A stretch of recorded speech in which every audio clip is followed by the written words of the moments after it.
Mesdames et messieurs, merci. Les médailles étaient remises They par are Madame the defending Samira champions Igé de la as far as République du the Tchad, membre du CAA Africa Junior Athletic Championship is concerned.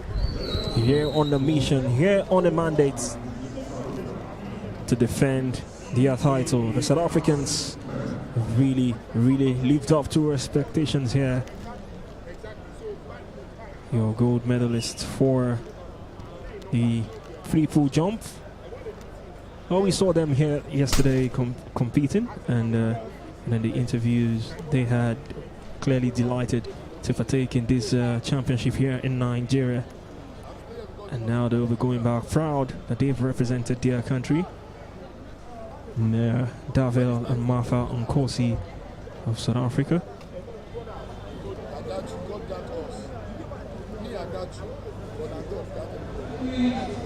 And also Sakrahana of Egypt, all on the podium. I think I love the podium. Looking at the very beautiful in the eyes. And the joy also from every athlete that has come out to pick up the medals as usual will be beautiful and contagious. So it's a great stuff right here at the third edition, being hosted by Abeokuta, Lagos State, Nigeria. A beautiful event we're seeing so far. The best of coverages you're seeing right here from this part of Africa. Kudos to the South Africans, making at least one medal from the last two events that have been presented. Nicking 2 gold medals in the last event was presented actually. Great one for them in triple jump, or high jump rather.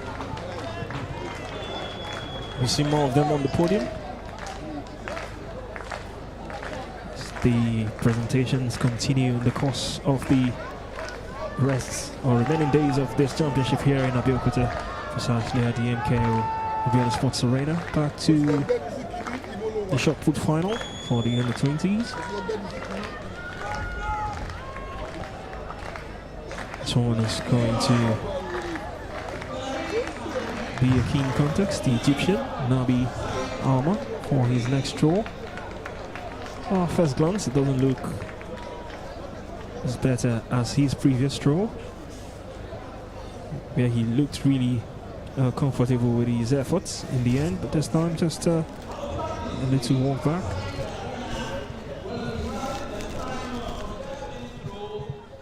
Under 20 women. He had a great spin. And very soon, I think the longest of spins I've seen in the throws today, but I wasn't convinced with the throw in the end. Zimbango Prosper from Zimbabwe just at his next attempt.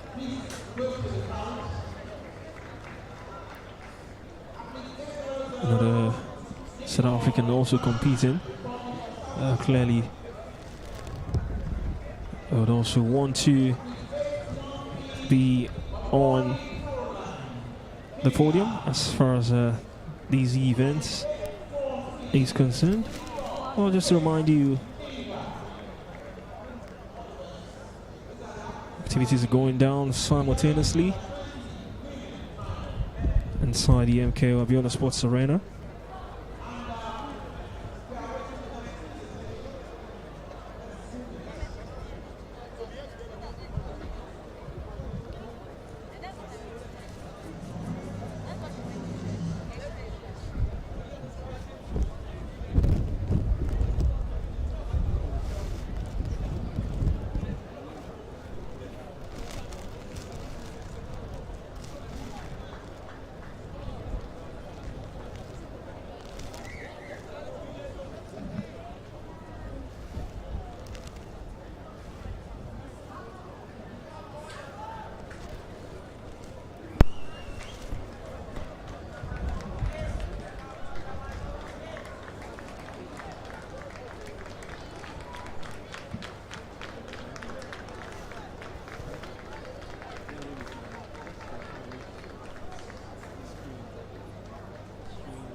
The Jazz don't need any guests to know that's a Nigerian.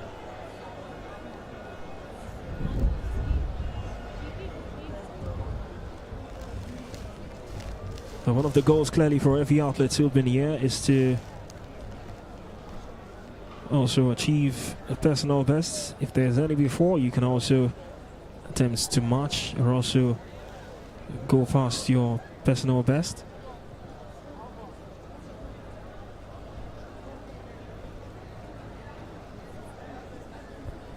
Our Nigerian guy just threw 1597 meters in the shot put.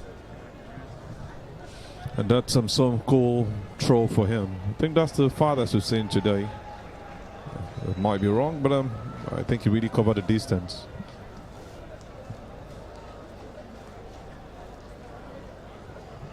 It's got a great competition with this young man from Egypt, who's also holding strong his position, not wanting to let it down. Nabi Amar.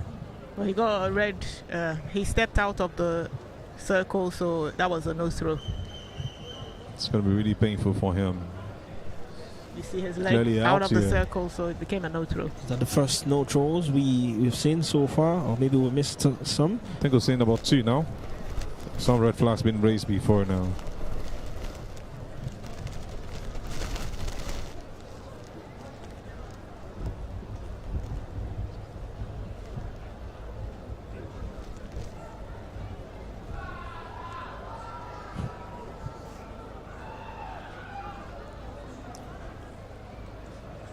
Just trying to practice his right body movement. The man from Morocco, Benani Ahmed. Takes a whole lot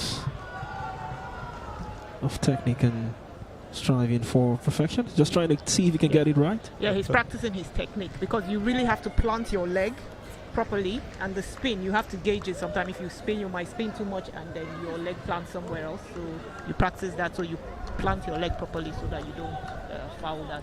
Get to practice, Sazu. Not my thing, bro. And nowhere, and who God says I am. But like I said, one of the most difficult athletic events for me is shot put. No. So I respect anyone. So what would you who say does about it. the hammer? I would prefer to do a hammer. Here, you spin and you throw. This is to your neck. How do I throw something from my neck? It's You still. can use the glide. You don't have to. You don't have to spin. At You can it. use the glide. So glide is basically I'm almost standing speaking in the Yoruba same like place. Ati glide, though. You know, I'm going local at this point. That's the feeling I find myself. We've To not even every gone to African talk about listener at pole this point, vaults. don't We've not mind even me. talked I was about about to go there. Pole vaults, I mean, discuss maybe, but this, like he said, I mean, throwing from your neck. I mean, even the glide, whatever technique, I don't know which one seems to, at first glance, go farther the most. You can Or even, it depends on how you you can even execute. do a standing throw with the shot put, so you don't even have to glide. Just stay there, bend down, and push out the shot. I hope I don't break my neck in trying to do that. Just think of the shot as your naughty junior brother. I'm not going to throw my knot in the junior brother away. But I get your point. It's easier because it's something you've practiced. It's, when you take up something, it feels so easy. There are things you do at home, or just like we talk now. People come around and like, how do you guys do this talking? It's years of experience. Just the same way I cannot do the same events they go on to do. No, shot put is like a natural sport. It's like you're trying to pluck a fruit from the fruit tree. That stone and you're throwing, shot put. And this you're doing is trying to convince one who has made up his mind that this is the direction he wants to go. It's like preaching a message that never goes into the ears. That's just a picture I'm seeing right here. I'll tell you.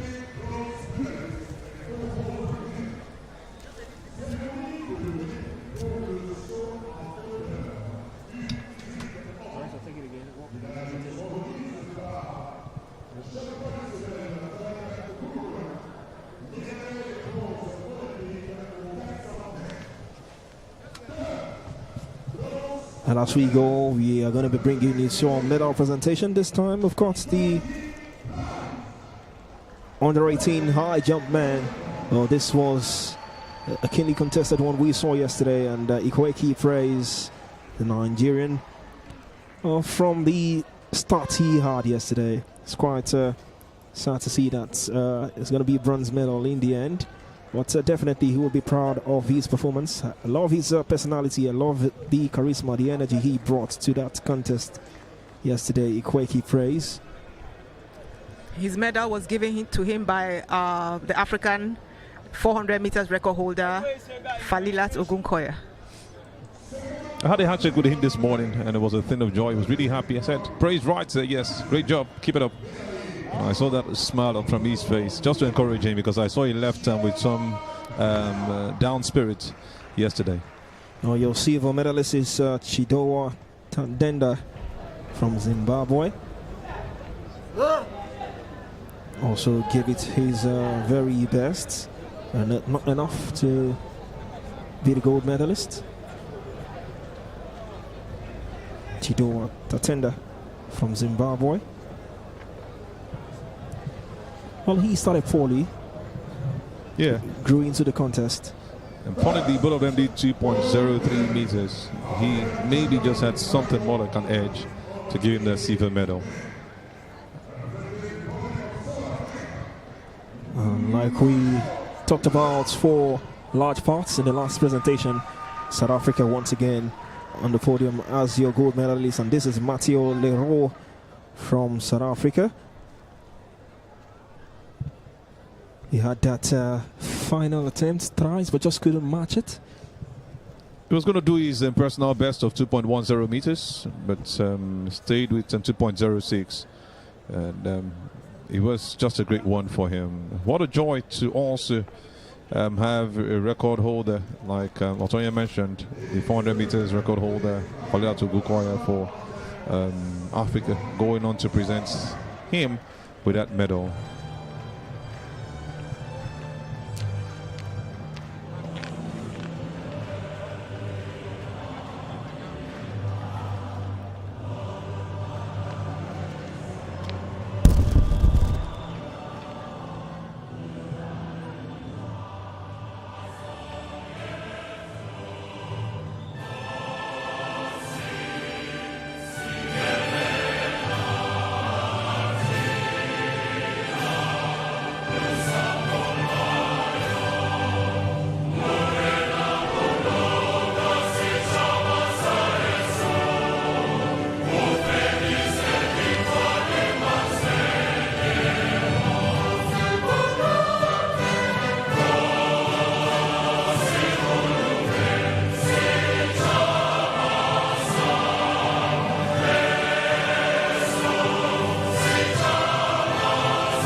Now we've got Bekada Nazima as your gold medalist from Morocco.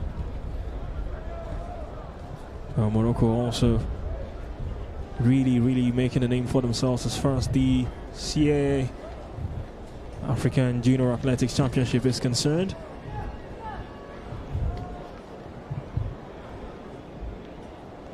Bekada Nazima from Morocco. Zongo Awar from Burkina Faso, and Tomoso Masikane. Three athletes on the podium for the triple jump under 20 women final. And as usual, we're going to hear the national anthem of the gold medalist country.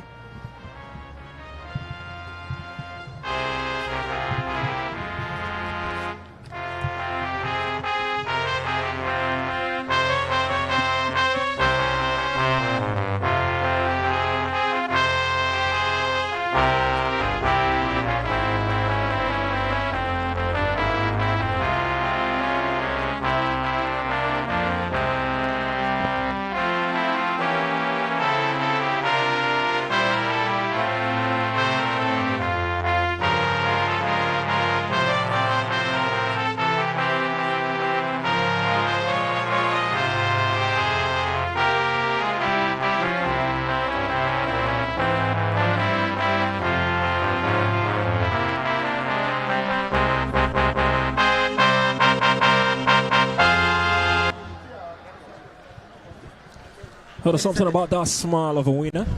So, ladies and gentlemen, Yes, we have the triple jump event. It's typically called the hop step jump. It's the second most technical event in the track and field.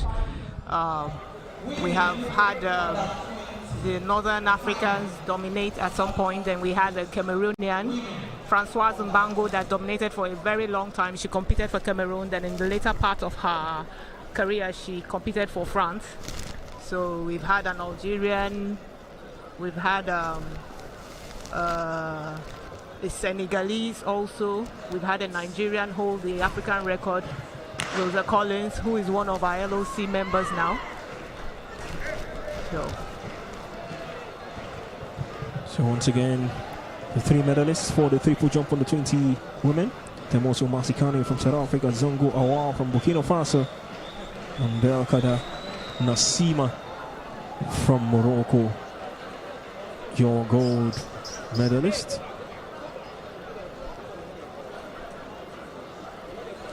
And also to mention that that is my event. That is my sport. That is my baby when it came to track and field. I think I chose it because it was actually technical and a lot of people were avoiding it. So I was like, okay, it's hard. Uniqueness. I can do it. If Superman can do it, I can do it. Is there some bit of bias when you say it's the most technical No, track and it's the field event? second most. It's the most technical on the field because we have the pole vault is the most technical, and then triple jump. Based on ratings.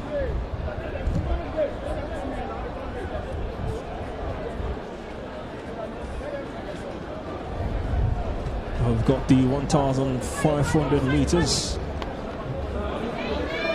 getting underway. The athletes on the tracks. And this is going to be keenly contested till the very end. 1,500 meters.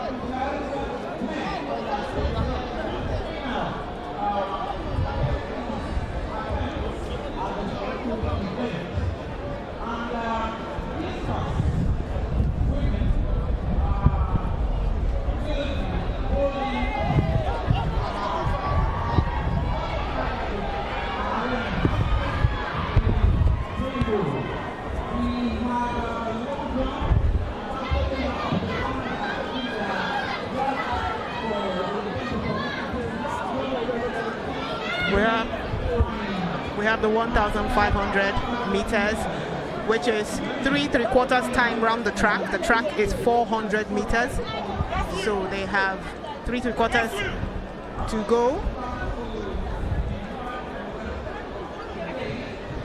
And you understand that the athletes from the Eastern African nations will always come out tough for this one. They're already staging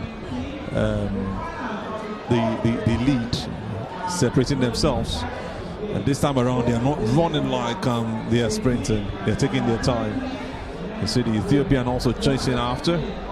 Ethiopian number 3. And have beat number 636 and beat number 638 on number 1 and 2.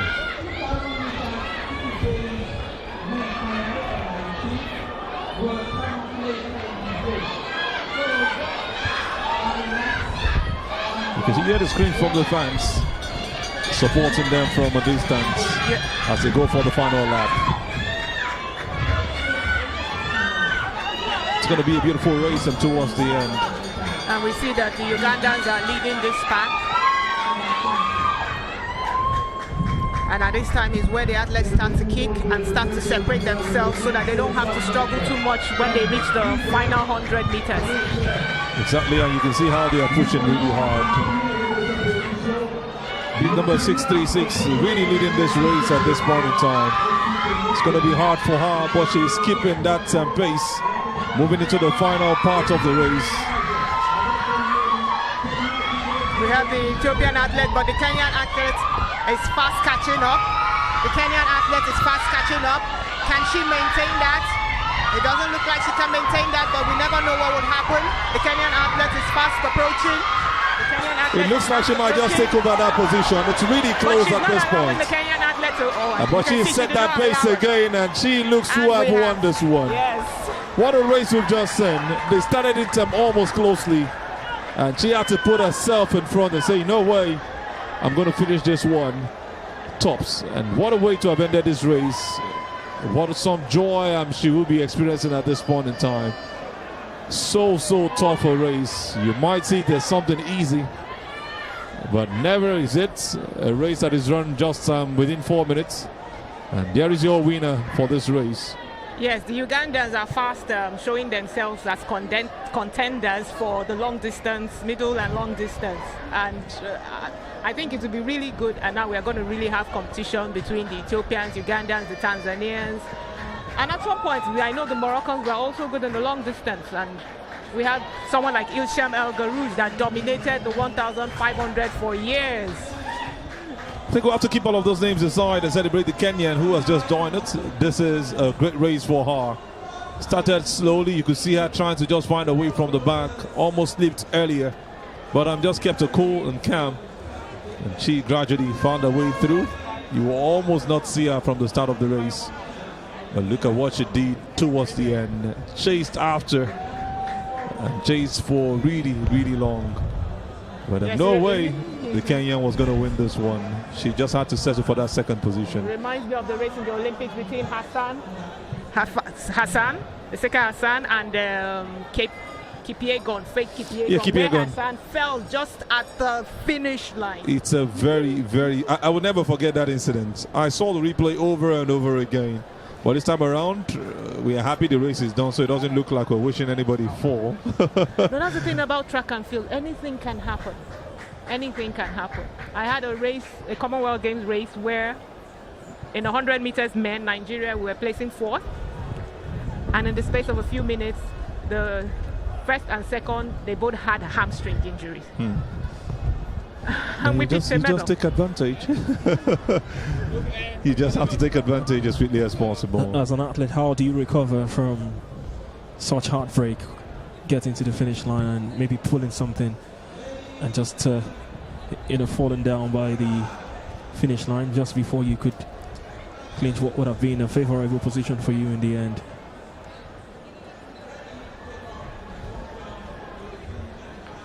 But once again, you celebrate the Ugandans. They've picked up another gold. It's a good one for them in the women's 1,500 meters. What a race they have just run. Holding strong, withholding nothing in the end, and making sure that Kenya wouldn't take that position. Good one for them. They are taking everything with pride and joy at this point in time. So it's Uganda first, Kenya second. And that's a good race we've seen. We'll give you the official time in a bit, where and what each athlete ran for this particular race.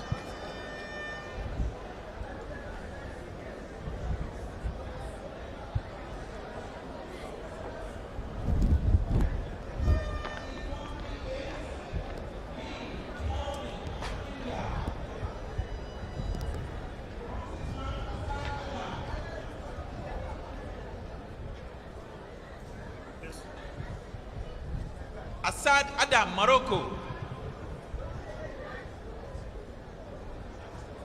235, Omoshuafa Anthony, Nigeria. 243, Mukaraf Amaru, Nigeria.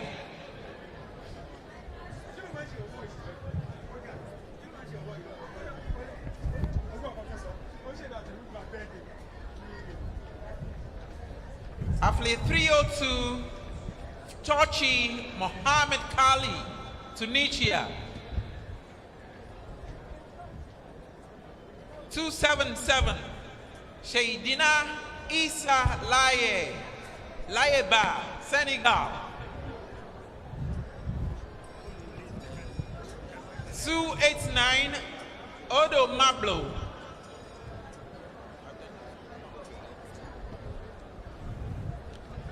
Well, the 1,500 meters race, keenly contested. 289. But the crowd loved every beat of that contest. Same for the women. We're going to see for the men shortly.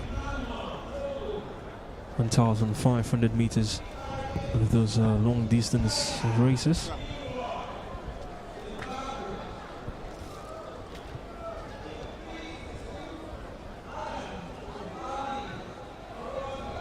race that's always gotten to do with the East Africans. And I remember Otoye breaking it down why you see them always dominating these races. The altitude, the mountains they've got right there, and their dedication. Their weather also playing a huge role in what we've seen from the Kenyans, the Ethiopians, and these days the Ugandans also not letting themselves down. Remember, they were part of it yesterday too. Oh, the official results from the 1,500 meters under 20 women. We just saw moments ago Chefuru Nancy from Uganda doing justice, finishing first. Chepngetich Sheila from Kenya in second. Also, just not too far away from the Ugandan who ran that race to the finish line.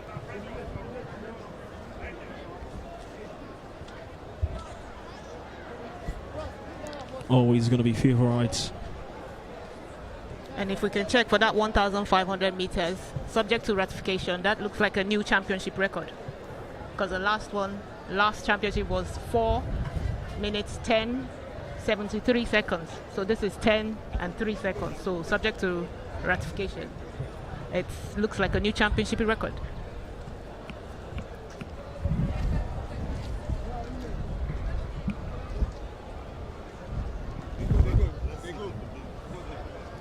Still in joyous mood here, some of these spectators.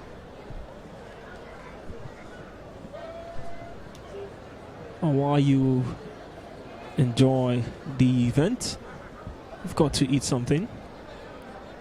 Which is why what you can see on your screens, well, the Moroccan there, some pretty smile, just waving to the camera. Really beautiful face, and that joy that you always get when you know the camera has brought you to limelight. In that sense, fans also coming out to also come enjoy this game, not at least at this point, but just loving the event. Some of them also amateurs, still trying to get to this height, looking at what it takes to be there. Some from other parts of Africa, some Nigerian, some based in the community, some also traveling down to just make sure that they are here. It makes it all encompassing and really beautiful. The smiles is what you always love, and different reactions. One shy, one really happy to see herself on the cameras. And what a joy it is for each of those beautiful faces you see on the screen. And like you mentioned, you must eat, as one of them was caught on the cameras recently. Well, as far as the race is concerned, one thing is certain, we've got Africa's young finest here in Abeokuta, competing amongst each other for glory, representing their respective countries.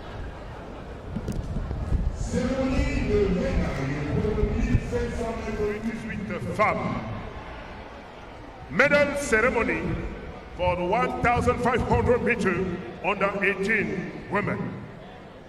We've got the medal presentation for The medal will be presented the 1,500 meters under 18 women.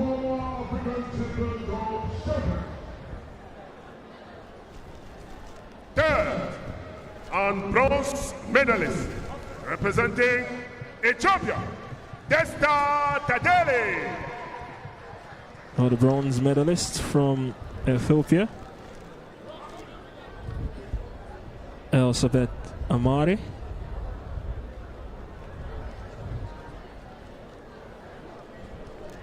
Presenting the medal is Rosa Collins, Nigeria's former triple jump national record holder and former African record holder also. And she's also a member of the LOC of this event.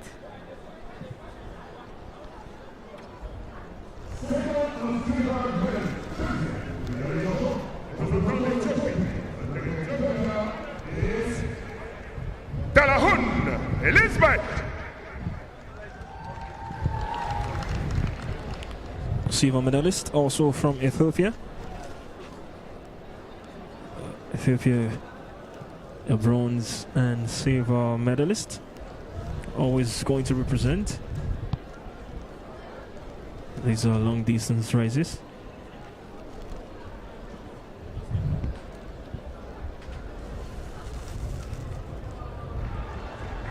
The time for your gold medalist.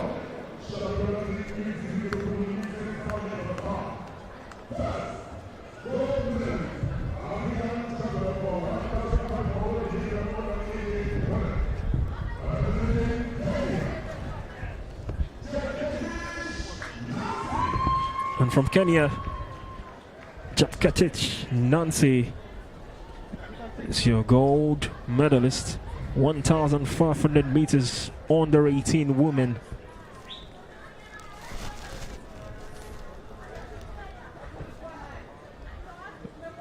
The Kenyans, the Ethiopians dominating this one. Bronze and silver went to Ethiopia, and gold going to Kenya. Chepketich Nancy. She ran 1,500 meters in a time of 4 minutes and 11 seconds. And it's time for the anthem of the gold medalist country.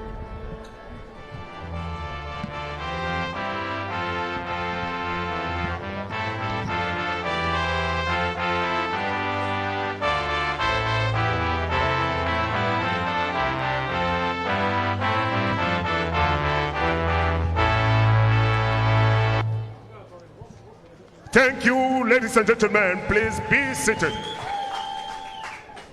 The medal was presented by Mrs. Rosa Collins, former African champion. You'd be so shocked if the anthem was cut, but that's the anthem for Kenya. No time to waste. Even as much as they run marathon races, they didn't replicate that on their national anthem.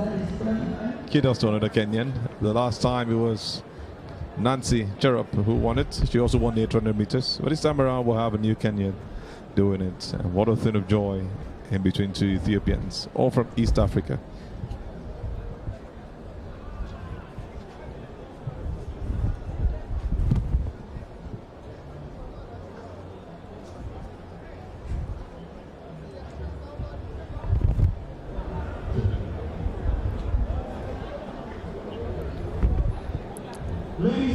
Chepketich Nancy, 1,500 meters under 18 women gold medalist from Kenya.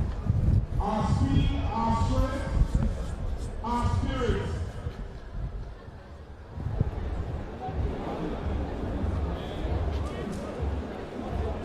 We're celebrating the greatness and the richness of our culture and tradition.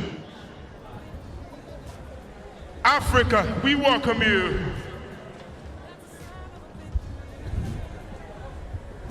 To the 2025 edition of the biggest stars of today and the stellar lights of tomorrow.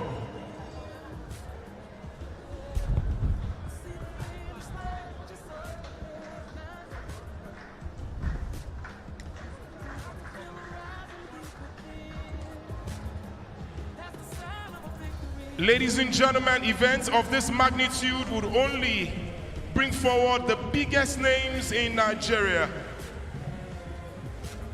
And they are as big as they can get today. On this very fine day, in this very fine evening, Abeokuta, please, I ask for a small, tiny favor of you. Finance, bring it down. As we make welcome and recognize the very pristine presence of the #1 individual in the world of sports in Nigeria. A man that has served self, country, and state, and a steward to the patriotism of this great country, Nigeria. Ladies and gentlemen, in our midst is the icon of modern-day sporting administratorship. A myth of a man, a legend of an administrator. Nigeria, please, by all means, put your hands together for the one and only, the chairman of the National Sports Commission for the Federal Republic of Nigeria, the icon, leader, and legend, Madam Dr. Shehu Diko. Thank you, sir. A round of applause for my chairman. Thank you. Thank you, our chairman, for coming out today.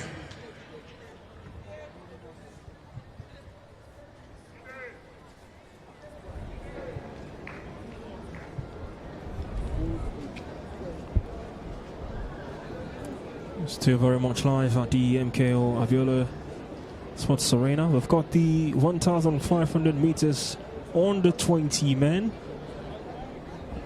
Now ready to contest. The rush of adrenaline just there amongst these athletes. Let's be careful so you don't get yourself disqualified.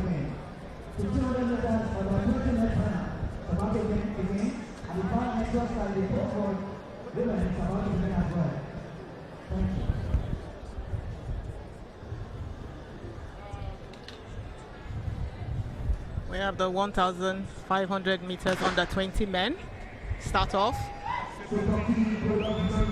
The championship record for this event is 3 minutes, 33 seconds and 65. Set by Kenyan Reynolds Kipkore Cherot in the last championship. But we also have the African record for this event under 20, set this year by with a time of 3 minutes 27 seconds 70 by Phineas Koech from Kenya. He set it this year in Paris.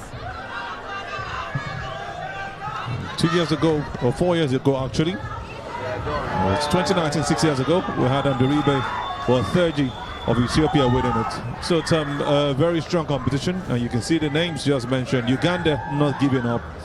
It looks like they're almost doing a clean sweep for most of the long distance races in this event. We've seen them win 3 out of the last 4. This time around they are in for it again. You can see Kenya and Uganda looking like they're taking the lead. South Africa is also not left out. Ethiopia just also from behind. It's a tough race, and Kenya have their athletes, both of them in front, looking like they're leading the pack. One might be playing the role of a pacer, but no way, he's also running the race. So it's just about them understanding their own kind of technique that works out for them. The one behind will always come from the back to take off the pace. But we'll walk what we have at this point in time. Kenya, first and second, looking to do what they did the last time. Yes, as we know, the 1,500 meters is 3 3/4 laps. And this event has became a lot more popular in recent years due to Jakob Ingebrigtsen and his rivalry with the British runner. I can't remember his name. So it's like dead talking each other on the social media. And when you see Jakob Ingebrigtsen, you see how he's determined, and then he has a backstory, the family story that kind of like brought this event and brought Jakob into the forefront, into the limelight. So you can see by the record that was set this year in Kenya how popular the event is and how seriously the young athletes are taking it. Josh Kerr might just be that man you're talking about, who's also doing it with Ingebrigtsen. The British man, Josh Kerr, is also a very good middle distance runner. So it's getting really interesting as we see at this point in time. The Kenya is still in the lead. Morocco is taking 3rd position. But this is where we now start separating the boys from the men in the final stages of this race. But you can see how popular this event is by how many they are in the lead pack, because usually this is where they start to kick and, like you said, separate the men from the boys. But everybody, they're all staying. We still have 6, 7 of them in that front line pack. So it's going to really be a strong finish. It's who has the most speed at the finish is going to take this race. I think if Morocco is looking like that man who's going to make it happen, is leaving everybody behind, holding on to that same pace. Can he do this for the remaining 100 meters? It's a tough race for him at this point. And how is it going to happen? It looks like a Moroccan is winning this. He's watching his back as it's coming. Do you think to do that? Stop doing that, because he slows you down. Exactly. So you should stop doing that. You should just concentrate and go forward. He's going to pull through. No, He's trying to slow see this if he man needs down. to conserve his energy or go forward. But And he's just won it. congratulations to The Moroccan has done it. He's done something that is almost impossible. He was so focused on this. He's put Kenya and Uganda on 2nd and 3rd respectively. No medal for Ethiopia in this 1,500 meters this year. And you can see the Kenyan go down straight up. What a competition. He's not happy. He hits his hand down too. And it was an unofficial time of 3 minutes 38 seconds. If he had concentrated, he probably has set the championship record. He doesn't mind. The most important thing is the fact that he's beaten the Kenyans and the Ugandans to this one. Beaten the East Africans completely. I think he didn't think about it. If he sits down and they tell him you would have gotten a championship record, I think that then it's going to dawn on him what he did. And look at that disappointment from the Kenyans. Just hands in the head, looking at the replays. Like, it's my race, it's my village people. This is our race. How did we lose it? But still proud of the flag, regardless. Proud of his country. I think he's confused. Thinking about it like, how did we lose this race? How? He wants to do both. He's held up in the middle at this point, but the most important thing is the fact that he has a medal to show, and the Ugandan also coming third makes it even interesting. Not clean sweep for anybody this time around. And I love the fact that new countries are telling you this is what we want to do, and they're coming really tops in this one. The Moroccan are ready to run round again for 400 meters, celebrating his victory. They are what maintaining hardly their happens. status, the Moroccans, because this was an event for Isham El Garouj. He really dominated this event for years on a global level. So the Moroccans are just retaining basically a title. They're not letting like the East Africans come and take that one from them. They're like, no.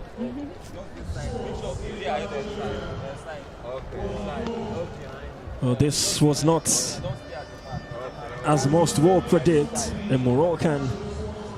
Your 1,500 meters under 20 men's winner.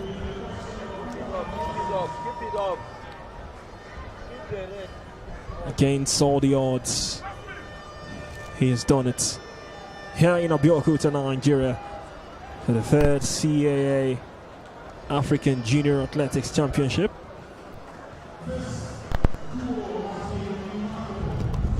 It's not the first time we've seen a Moroccan do something like this. She mentioned the name already. Tonya mentioned that man, Hicham El Garouj. He's done it a couple of times. Done gold medals in Athens, 1,500 meters. Also did gold medal in same Athens, 5,000 meters. He's a great middle distance runner. And also was at Atlanta 96, where he participated in that same 1,500 meters, finishing 12th. He came back in Sydney 2000, went on to finish with a silver medal. So they know how to do this stuff. It's just about the reincarnation at this point. He really made that event popular because whenever he won and afterwards he used to dress in the full Moroccan traditional wear. So he really stood out then. That was one thing I liked seeing whenever. So I used to watch him just to see him wear that attire because they have a really nice traditional attire. He retired in 2004. Now, like I said, it's 21 years after. It's like somebody coming to say, yes, I am ready to do what my predecessor did, or like my should I call him ancestor at this point, because he has done a great job. 21 years after, was in a Moroccan win this again. El Garouj did his own part, and this is something we're saying from another Moroccan. What a thing of joy, huge joy for him as he walks away.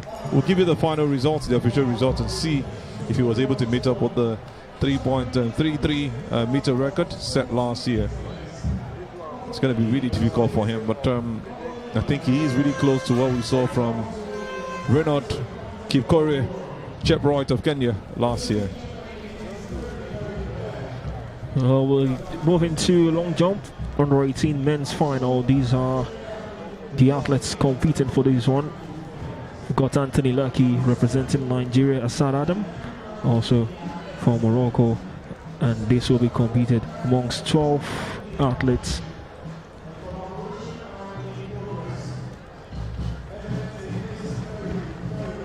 We're on the way.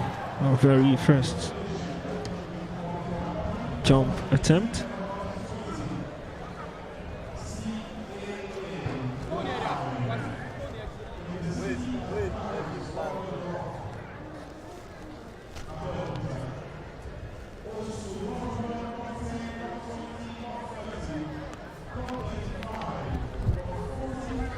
You can see them the long jump men.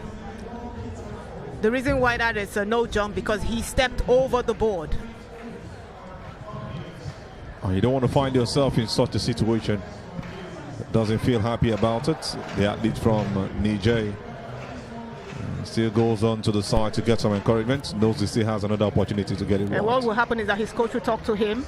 Usually what they do is that if you step over the board, they count maybe it's half a foot. You take it back before you start running, so you'll be able to put your leg on the ground. Another no jump. This would have been a fantastic jump. Look at how much It's distance another he no covered. jump. You can see from here his foot stepped over the board. It's going to be a red And flag a lot for of him. factors could come into play because of that. He might have warmed up a lot more, so he's faster. He might not have taken his run up properly. There might be more wind coming behind him. Love the way he did that air walk. It would have really been of help for It's called a him. hitch kick. That hitch kick, bringing some basketball language into this one. And in the end, nothing to show for it. At least he's learned his lessons, and he should be getting it better in the next jump. It's also good to mention that there are certain events in the track and field that you can only rectify world record if the wind reading is below 2.0 meters per second.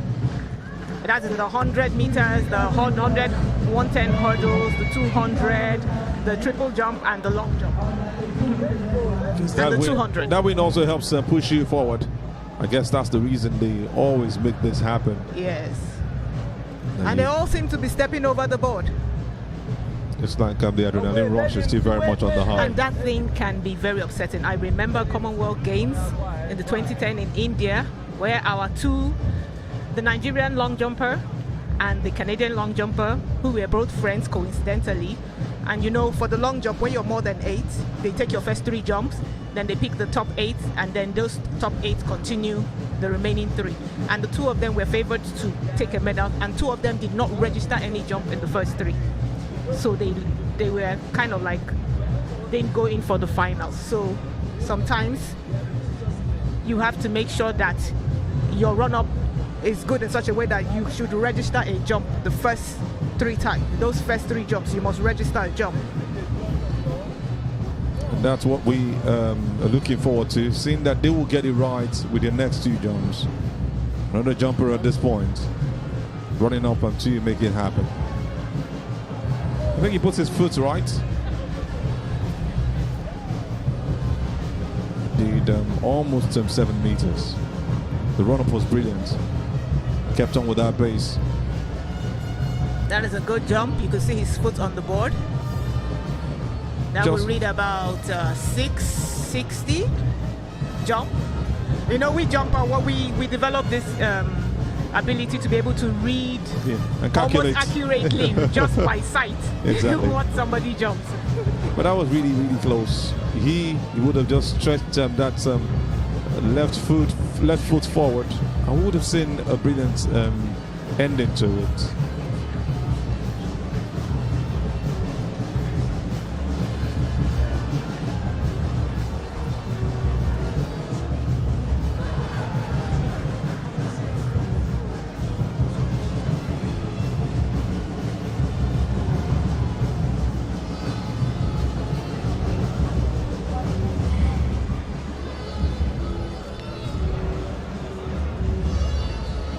We have another no jump.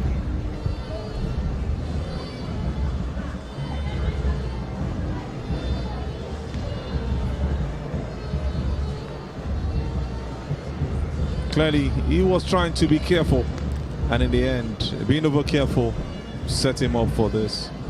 Like I said, if your run-up is not, if you did not check it properly, or there are other factors that can come into play when you're jumping, then you have things like this happening. It happens to the best of us. I remember Jonathan Edwards, the triple jump world record holder. Most of his jumps, he used to foul at least out of the 6, at least 4 of them. You can imagine working with just 2 and still winning the world record. He would have done better. Now that jump will be taking the back a bit since he didn't start from the whiteboard. It's a good jump, but his technique leaves much to be desired. It needs fine-tuning. There's a lack of control in that finishing. The landing. So usually you have to extend your legs forward, but Exactly. he's wobbling all over the place. And that kind of makes you drop down quickly. So he's not able to properly finish his jump.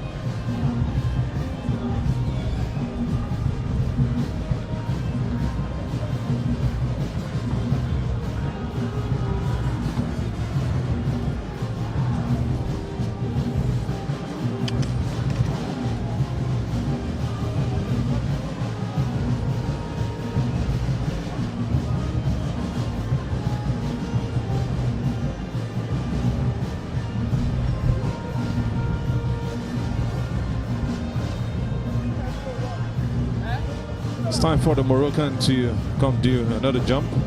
Hopefully we're getting this one right. He had a red flag for the first jump, a no jump, overstepping the white bird. And that set him up for a bad jump. He'll want to get this one right this time around. It's going to be really, really beautiful if he does, setting him up for the competition. There are a lot of techniques that go into this. We have the athletes, after you've taken your run up, usually what you have, you can walk into it, you can run into it, or you can just stand there. Usually standing there is the best because it's easier for you to know where your first and second stride is. But if you're walking or running into it, you have to be sure. Usually what happens is that they tape, that is when you take your run up, you put a tape there. You can also tape your first and second stride so you know that you're not overshooting your run, and then hopefully your leg lands in the appropriate place on the board. And that's just what we have at this point. We know what these guys want, and this man is taking his time, the Moroccan. He really wants to get the result.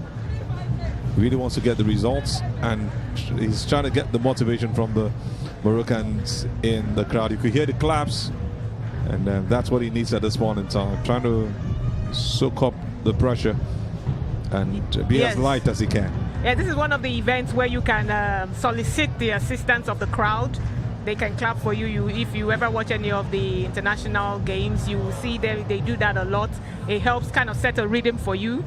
Different athletes have the different rhythms. They will tell you the kind of rhythm they want you to clap for them, and then it would assist them to help. And some athletes just want you to be quiet. This one at least needs noise at this point. Maybe he's checked it out and feels this will make me feel lighter, because once you're under pressure you feel so heavy you can't lift yourself. But at this point, you see, being under pressure is part of the competition, because you are supposed to be able to perform your best even while under pressure. Just coming out to compete is a pressure on its own. So the question is, which of all the athletes that come out is better able to handle that pressure? That's what we're looking forward to at this point in time. Who's handling the pressure best, and who's going to make it happen for their country and also for himself or herself in the end. It's taking so much time, and all of this in the end, you hope it works out perfectly for him. No, normally if there's a red flag in front of the pitch, the athlete cannot start his jump. And also one of the technical rules, you only have 1 minute. Once they signal you with a white flag that you can take your jump, you have 1 minute to take that jump. After 1 minute, you will be disqualified. And obviously, it's not his fault, because he wouldn't want to waste that much time before he goes on to make the jump.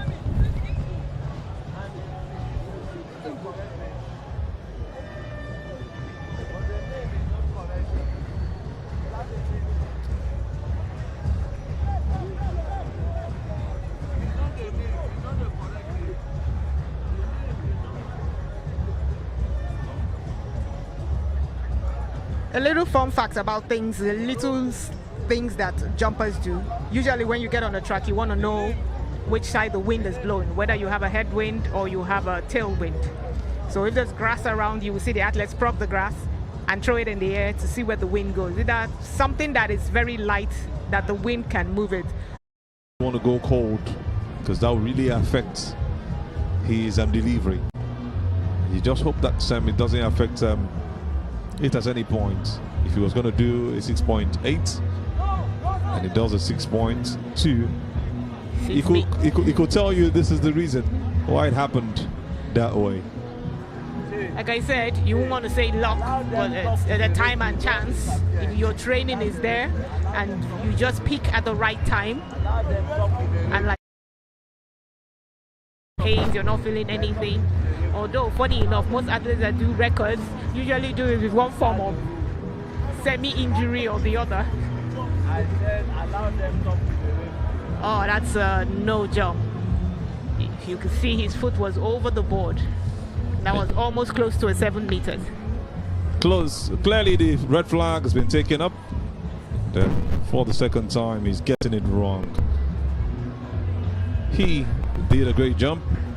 well, but like I mentioned earlier, almost 6.8 with that jump that we saw from the You're man. getting good at eye gauging the scores. I've been in this for a long time. Just I woke up from my sleep too early. We have a Nigeria long jumper going next. And this is the man who is coming up for this. But before then, we'll be moving to the booth. We'll be having some interview, but it will be after this jump from the Nigerian who is getting ready for this jump. Really putting himself up there, wanting to come out good, trying to give himself that motivation. To clap for him, so he's one of those jumpers that needs you to be quiet. Silence, yeah. Here is that run up. A good jump it is. Jump, but he took off from behind the board, so he has lost a few meters. But that was a good jump, under 7 meters. His coach will have to adjust that for him. If you see, he was almost a foot behind the board. And also the thing about long jump is how you land where you land is where they will measure. The back is where they will measure. While the long jump is ongoing, we'll quickly switch over to the other side for some interviews, where we have our man right there running things.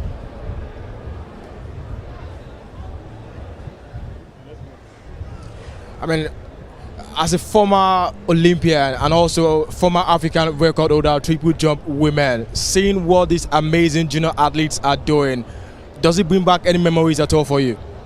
A lot of memories during our days.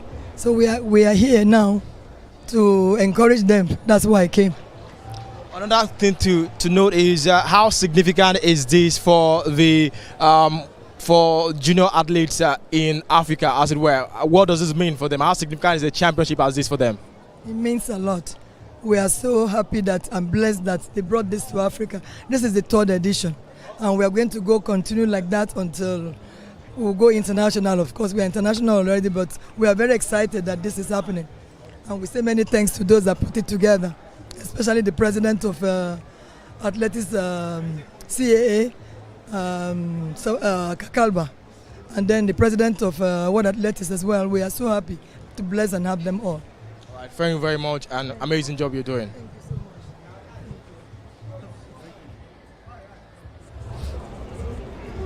much. And brilliant one from that woman, Rosa Collins Orca. We go straight up to the jump. Clearly, That was a complete foul. he has overstepped his boundaries, overstepping the whiteboard. A very good jump it would have been, but in the end, that's just a poor way to pick up. You have to get it right. Completely overstepping the board, and the red flag went up immediately. Look at this man getting to about 7 meters. Even if you take off from the overstepping, he would have got at least 6.9. You don't see it like that. You don't really see it like, say, it might be like that. But from where his leg is, he would have to take his run up 1 foot back for him to be able to reach the board and not foul. You have a great point, and you're coming from that very huge experience. So we don't need getting into some level of argument. I just love the fact that I see these guys trying to get it right, but it is not working for them. It's really painful sometimes, but they actually doing what they have to do. Just to remind you, earlier on we saw the second vice president of the Athletics Federation of Nigeria, Rosa Collins Orca, who spoken to our own person by the pitch side. They were back until the jumps again. This is a good jump from the athletes you just seen, the Zimbabwean. His run-up was good. Toya, I think you want to applaud him for this. His run-up was just behind the board, so he registered about 6.6 meters.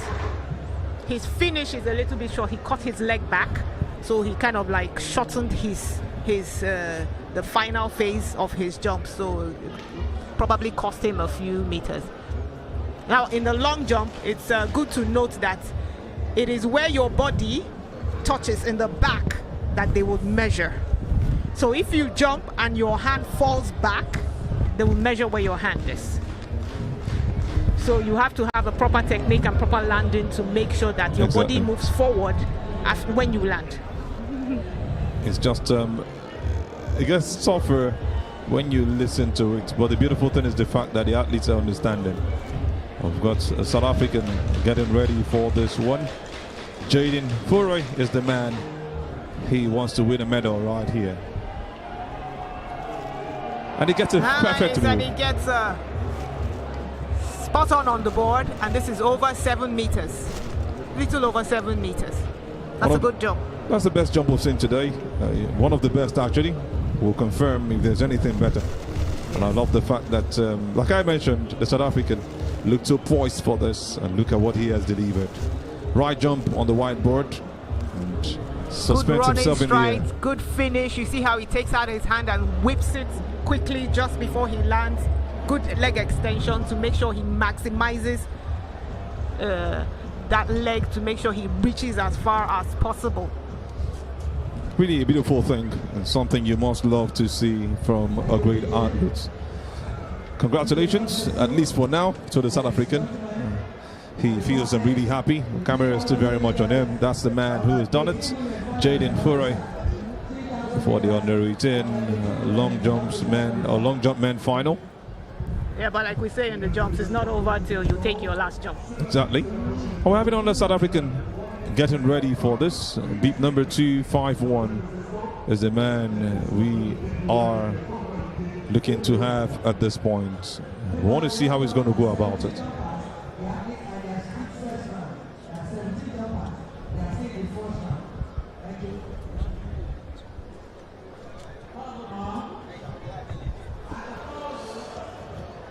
Looks like a good jump. Just waiting to be sure about the flag. It's a red. It's red. He stepped over the board.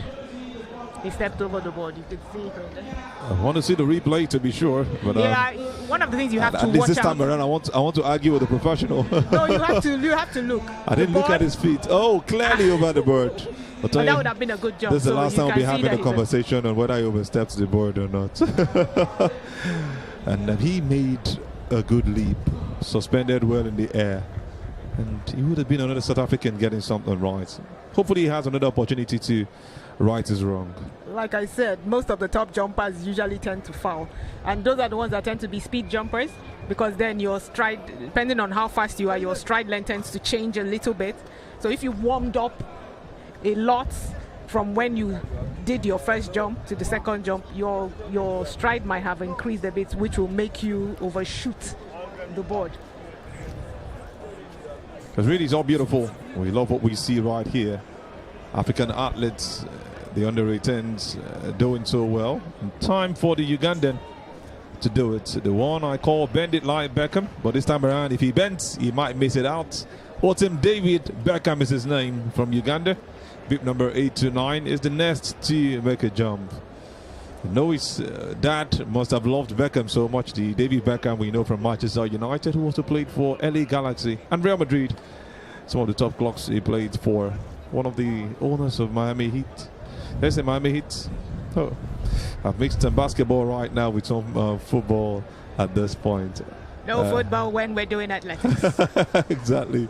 We used to have a rivalry with football. It's like they were always obstructing us. I know. Athletes would never want to see you talk about football, but they also watch football, whether you like it or not. Most of the athletes. It's just all about the jokes. And the fans are not left out, enjoying the jumps from the athletes. And like I mentioned earlier, it's going to be Autumn David Beckham getting ready for the next jump. Really, really ready for this one. He's taking his time.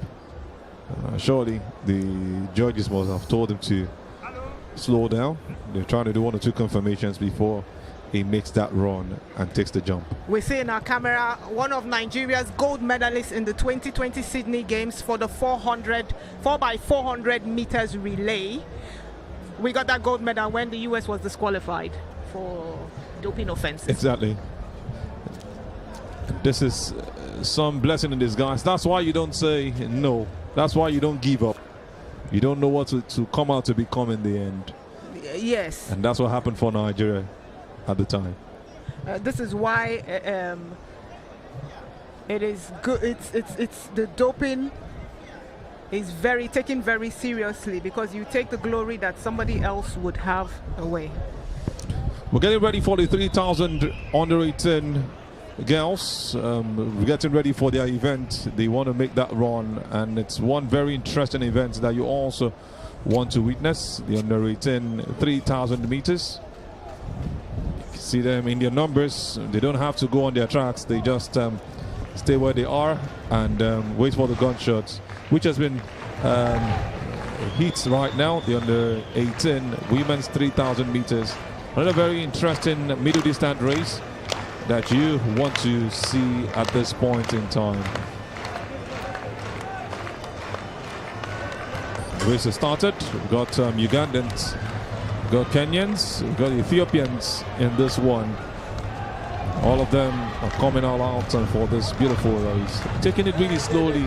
Their technique is all mumbled up at this point.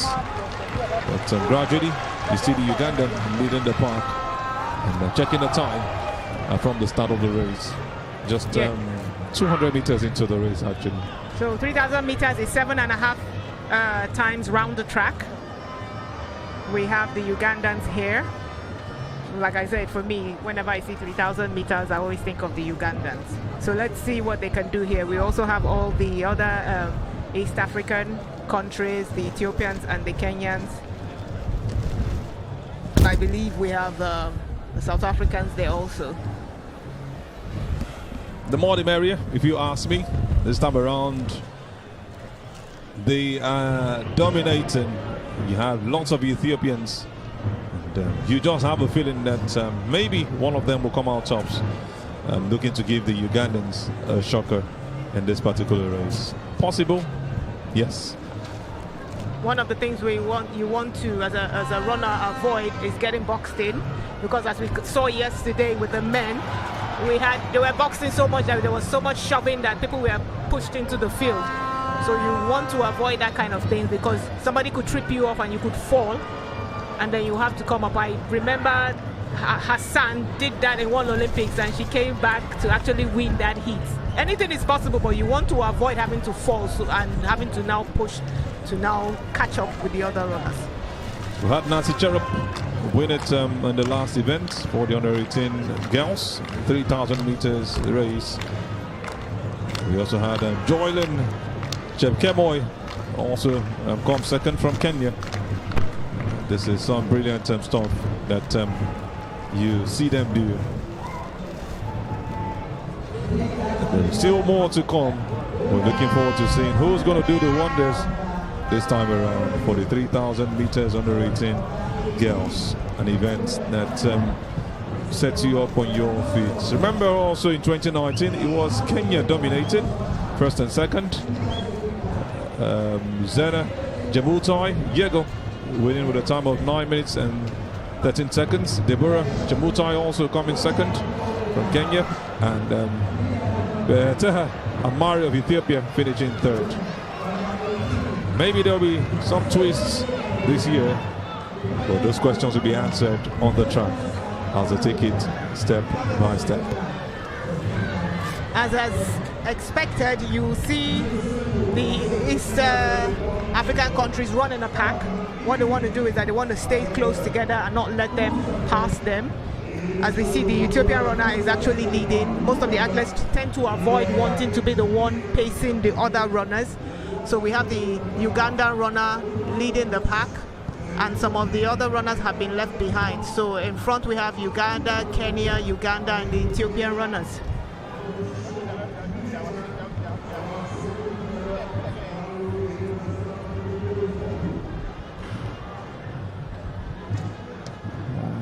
There's a bit of separation, two athletes behind, but you see have most of them together. About 10 of them still closing up, so possibly you can still have any of these athletes win it. You might want to rule out the last two, but I'll tell you not to make that mistake, because things turn around at some point. It could be their own technique, decided to stay afar, but sometimes, as always advised, you don't have to stay too far off. But they're going gradually.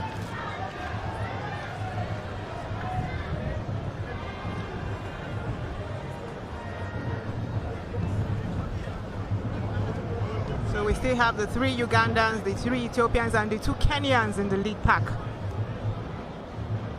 And most likely they will stay together till you hear the final bell. Then you will now see one of them kick and the others trying to keep up.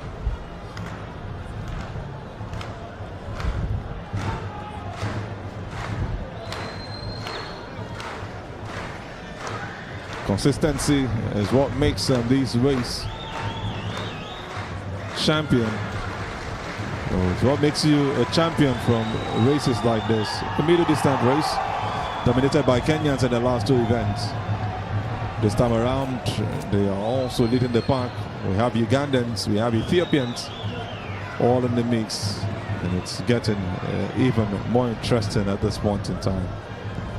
We now have the Kenyan leading the pack. And most likely, sometimes if the athletes feel that the person leading the pack is not running at a fast enough pace, they will take over the race. Exactly, and that's what the Ugandan is looking to do. She's done it already. Closing really down the Kenyan.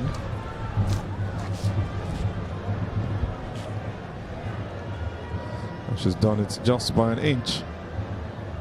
Gradually she wants to set that pace, but the Kenyan is also taking over almost immediately. So it's like both of them are on the same level. I'm guessing the Ugandan athlete thought the Kenyan was not fast enough, so they've taken over the pace. And now the Kenyan also has thought she wasn't fast enough, and she has taken over the pace. No time to relinquish that position.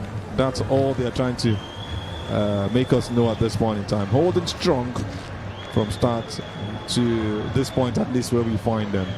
So what they did is like they thought there were too many in the lead pack, so somebody increased the pace to separate the women from the girls. The girls, right? Okay, they're all girls. That's what we call them in the under 18s. But it's a gradual process. We have 5 now in the race: 2 Ugandans, 2 Ethiopians, 1 Kenyan, and the Kenyan just up front, leading the other East Africans. It's a very, very difficult race, but they're gradually getting there. So as the race draws to its final, you see the separation of different people. We still have 2 Ethiopians, 2 Ugandans, and 1 Kenyans in the lead pack. And just to remind you, they have to go around 7 times. They started with 200 meters first. So it's 7.5 of the 400 meters arc that they have to run. And they're coming in to take their final lap. Maybe we'll be seeing a new record.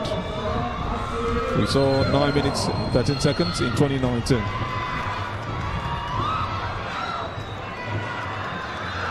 Just waiting for the bell to ring, and you will see the base from the others. The Ethiopians are taking over. This is the last lap. We'll have 2 Ethiopians in the lead right now, with the Kenyan just behind. It makes it even more competitive. The Ugandans have gone really behind. Looks like the ladies understand this race so well. But it's all East African, whether you like it or not. With 1 Ethiopian way back, just catching up gradually. Yes, this is where you see what each athlete is made of. Who has that final kick? Who has that final endurance to be able to take? Because once lactic acid sets in, you cannot move. So who has done the training, who has done the work, who has put in the effort to be able to do that final kick? Looks like we'll have our gold, silver, and bronze medalists up front. But who wins it? You can hear the noise and the roars from the crowd. The Kenyan is still very much up there. The Kenyan is kicking, and we see the Ethiopian is chasing. The Kenyans will not allow, but it looks like the Ethiopian wants to take her long legs and overtake the Kenyans, but the Kenyan is not having any of it. She's not having any of it. And we have a winner in the Kenyan. What a beautiful race we've just seen. What a wonder. What a spectacle from that Kenyan. Shattering the last record we saw in 2019. And doing it beautifully with a time of 8.59, 8 minutes and 59 seconds. We're not so sure. It's also unofficial at this point to wait for the confirmation. But that's the woman, that's your champion for the 3,000 women under 18 events. 3,000 meters under 18 events. What a race. See, having others closing down to the finish line. And you're surprised that Ethiopia is also part of the end. She's raised that flag. And that's what you know them for. You see between the Kenyans and the Ethiopians, she was not having any of it. It doesn't matter how tall you are, how towering you are not passing me. You just read my mind, She was not Otoye. having any of it. Pin-sized, looking like the smallest of them all, you would have written that off. There is an advantage to being smaller size or tall. If you're smaller, less weight to carry, so you're likely to be faster. If you're longer, if you can use your height, you will have a longer stride, so you cover the distance quicker. But like I said, everybody has the advantage, whether you're tall or whether you're short. A great race, I must tell you. And you can see the support from the Kenyan fans. You can see them also coming to support themselves and holding themselves in the end. Just to show you how it all started, he was right there in front, trying to create a space. You saw the Zimbabweans also in the race, but the Ugandans actually looked like they were going to win this one. But look at what she did in that final lap. This is where the competition was. It was a case of the Ethiopian catching up with her longer legs, but she said, no way, I'm going to keep up. And she did what she had to do, holding on to that game and saying, this is what I practice for day and night, training in the highest of altitudes. And look at how she lifted her hands to the sky, even without crossing the line yet, once she noticed that nobody was going to take over from her.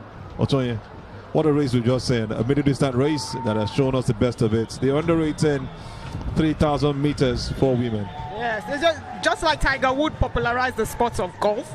You know, the Ethiopians and the East Africans, they have popularized the long and middle distance in such a way that you see the tough competition in those races more than you see in other competitions you think is interesting. I will let you into the next one, the 100 meters underrated women final. That's where we are going at this point. And we've got Andre Maria Joseph Bugui from Cote d'Ivoire, Dakwa Janet Kwateng from Ghana.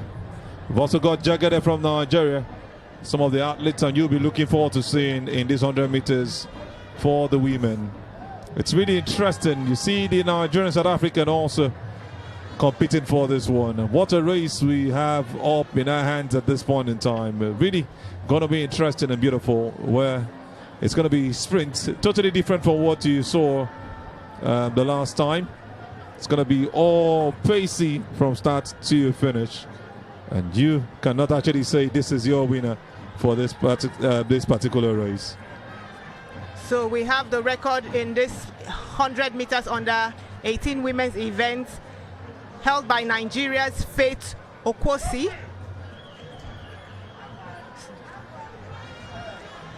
with a time of 11.53 seconds.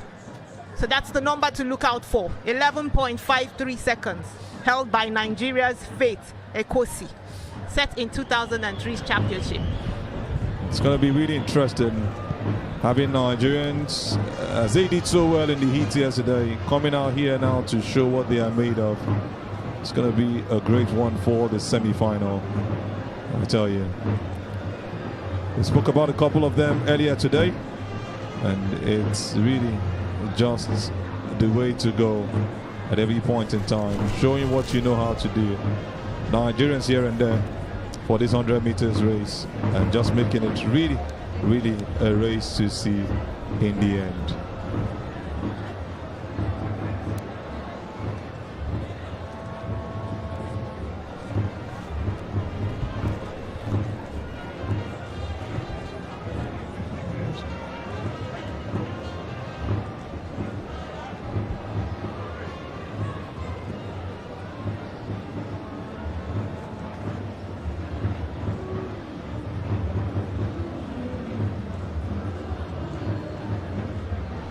A view of those beautiful ladies that finished second and third for Ethiopia in the just concluded 3,000 meters race. Walking with their heads up high. Yes, they didn't win the race, but at least they finished second and third. Fun fact about Ethiopia: Ethiopia is the only country that was not in Africa that was not colonized. Exactly. And they're showing it even in this middle distance races.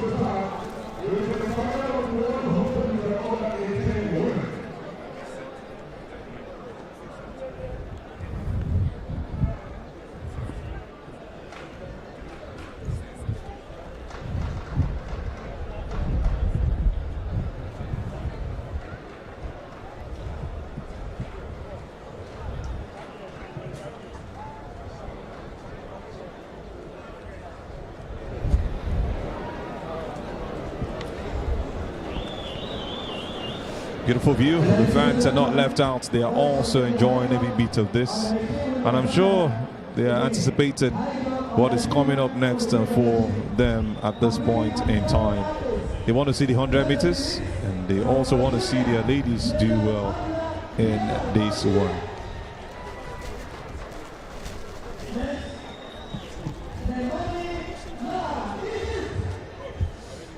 "100 meters on the 18 girls final.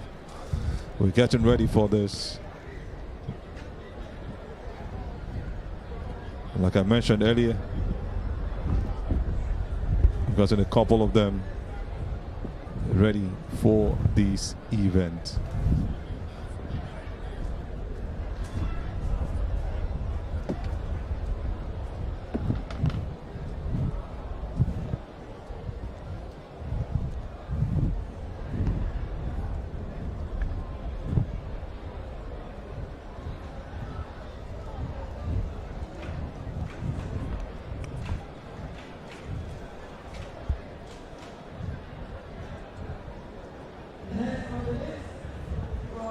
Namibia, Vandawali Arisi.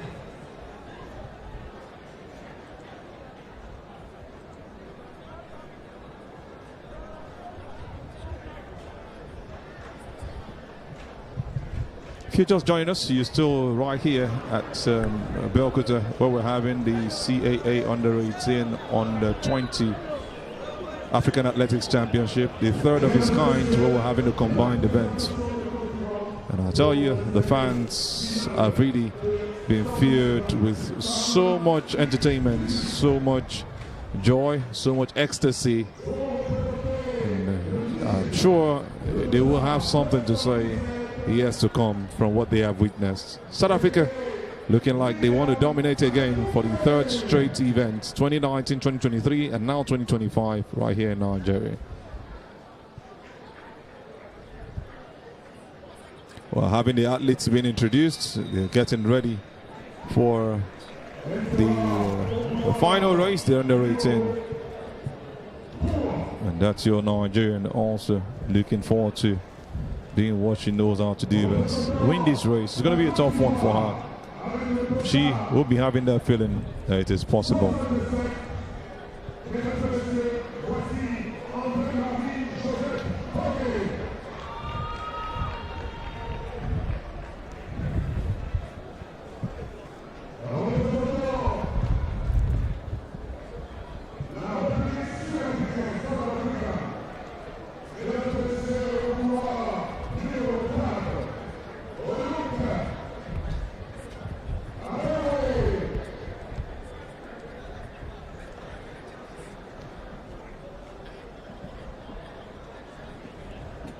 Clearly, the South African, who you know as your Nigerian, coming out confidently to do this one for her country. Forcing so much and getting ready for this one. What an event it is going to be in the end. In case you missed out of the names of the athletes we mentioned earlier, we're getting them gradually. They're just standing hands at akimbo, and you can see the scream when you know the Nigerian is coming out. They are the hosts, so you expect them to get more of those supports.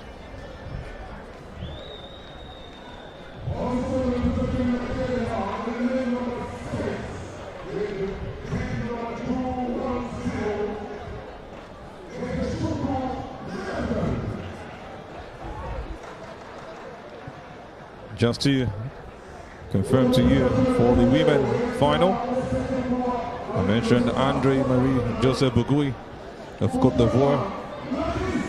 We also got Dakua Janet Kwateng of Ghana on lane 2. On lane 3, we've got Jagade Miriam Adefunke of Nigeria. Oluchi Abelwe on the ways of South Africa on lane 4. Wankwo Rosemary Chigozie, Nigeria on lane 5. Lane 6 has got another Nigerian, this is Chukwu Miracle. And we've also got Bukama Gladys of Congo on lane 7. And on lane 8 is Aribirio Kirabo Kemigisha of Uganda. That's the one you just have joining up with the other ladies. She'll be on lane 8. A great event, Latonya. Having 3 Nigerians, 4 actually, or 3 running for Nigeria, 1 for South Africa in this beautiful race. Yes, as we know, Nigeria is the one that holds the championship record, so it's basically a race to lose. It's going to be a really tough one for the Nigerians. They did really well yesterday, set some good records, and they might be banking on this, on what we saw yesterday in day 1, to come out tops. Talked about a couple of these ladies earlier.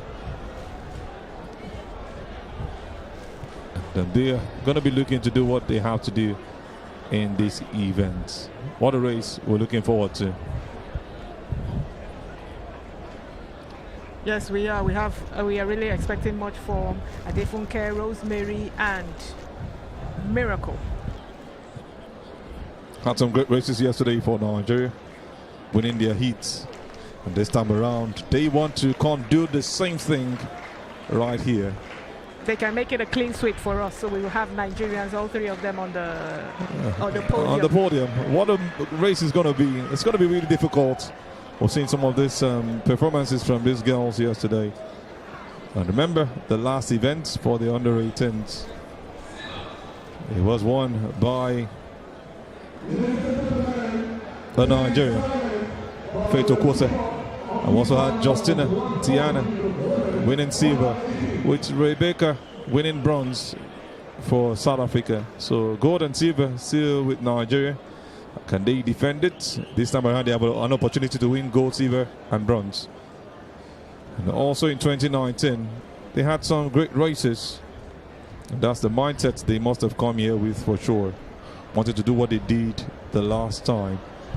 That was where we had the likes of Miandi Van Steden, Jalika Bijanka, and Praise Ofoku coming 3rd. South Africa 1st, Gambia 2nd, and Nigeria 3rd in 2019. But this time around, 3 Nigerians up for grabs in this event.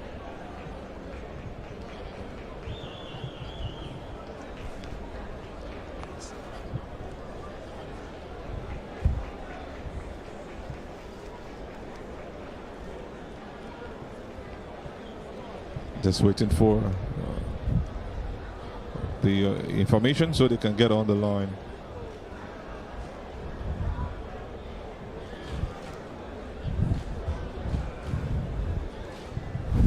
Just looking forward to the technique, the best of it coming from these ladies. What must they have been told by their coaches? And Latonya, with your experience, yes, you were not too much into sprints, but I think you must have started with this at some point. What are you looking forward to for the athletes that should come out tops in this?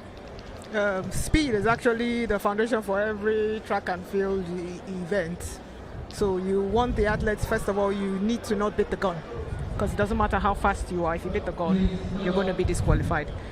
And you want to be able to take off the block. You don't want to sleep in the block also. In as much as we don't want you to beat the gun, you cannot just sleep in the block, because this is just 100 meters. In a few seconds, it's over. So if you sleep on the block, you could lose out. So we need them to be able to get up at the gun. That's some good information right there, and some good advice. You just need to make sure you don't beat the gun. Make sure the gun goes before you. Don't get disqualified after every preparation and a great job you've done on the day of your. And they are ready. The gun goes and they are on the run. Good competition right there. You see the South African trying to take the position. Nigeria has and their athletes are right there in front, and she looks like she's going to win this one.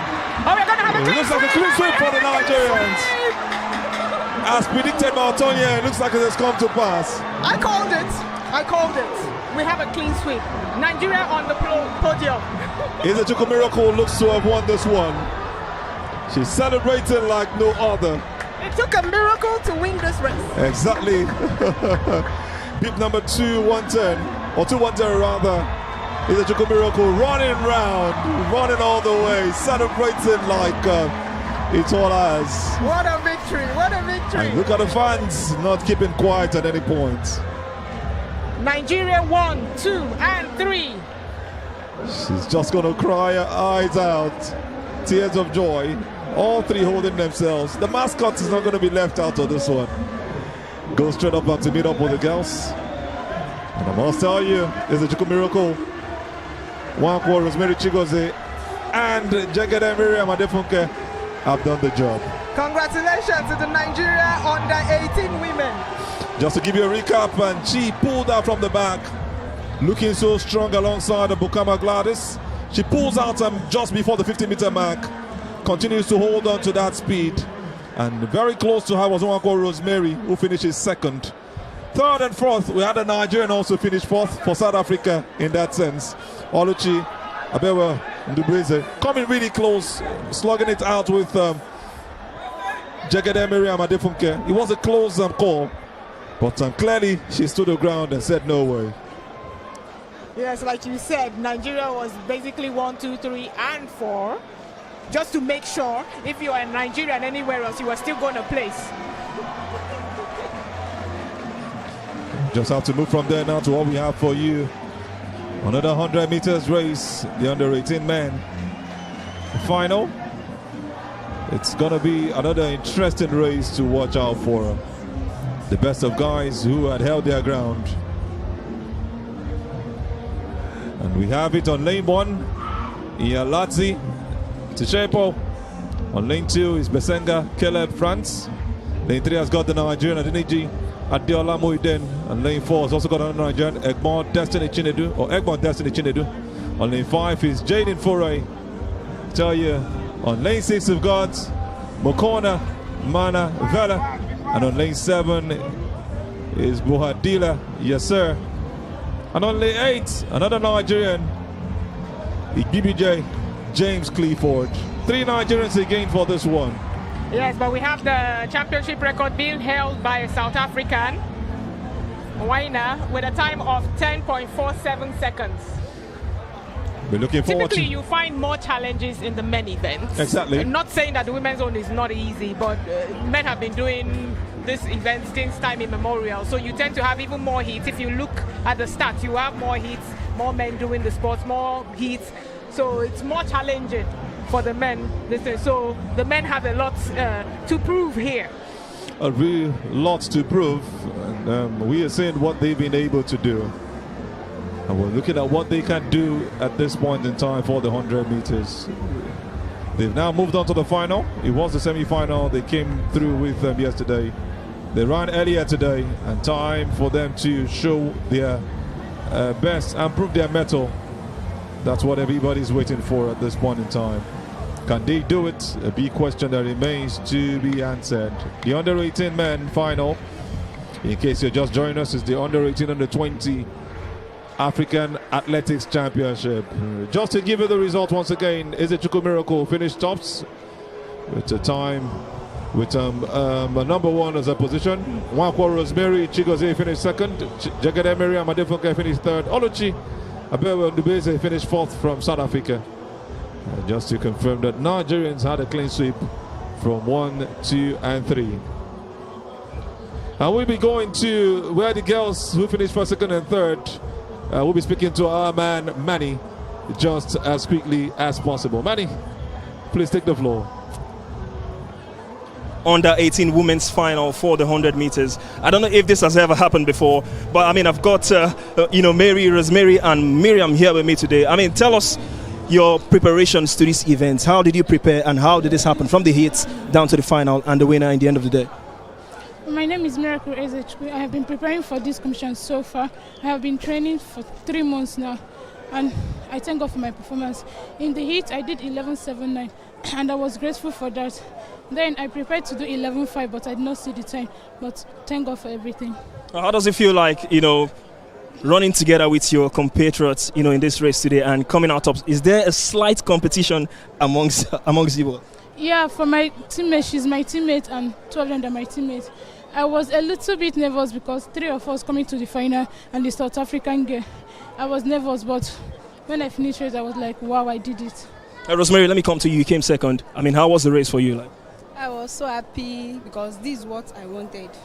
I wanted to finish first, but God has the way He does this thing. So I'm grateful that I finished second with a new PB.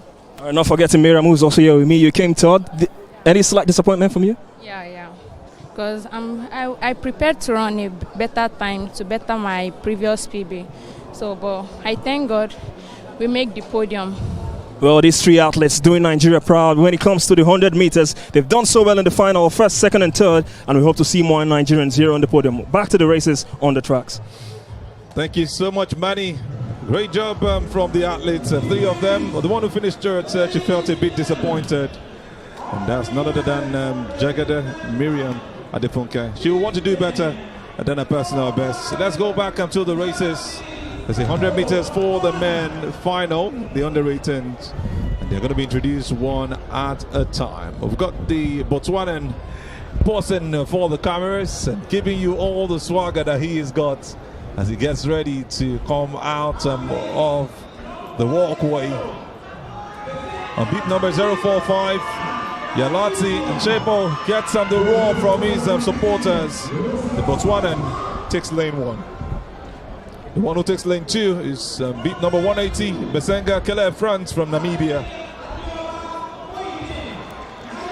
And what a joy for him. Next up is the Nigerian Adeniji Adeola Muhyiddin on beat number 192. And also following him is another Nigerian, Egmont Destiny Chinedu on beat number 203.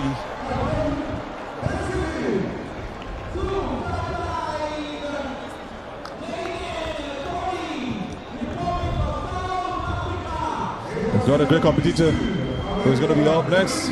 Jaden Foray from South Africa is the next name you're going to be getting to hear in a bit. He's just out right now.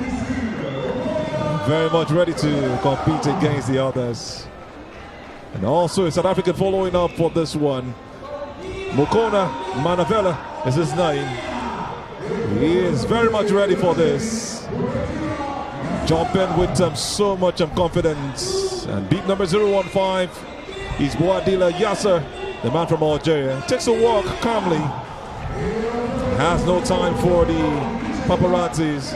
He just wants to walk his way through. And when you thought the Nigerians are done, another Nigerian makes it to the final just as we had with the female.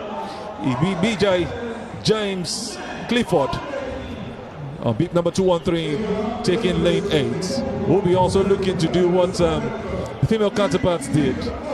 How possible is this, Otonya? Like I said, the men's events usually tend to be a tough one. So it's gonna be a tough one for them to have a clean sweep. But I won't bet money on it. We don't have to bet money on it. We just have to enjoy the race. I want to see the best from these athletes once again. They're just going to wait for the gunshot. And just after that, we see what will happen.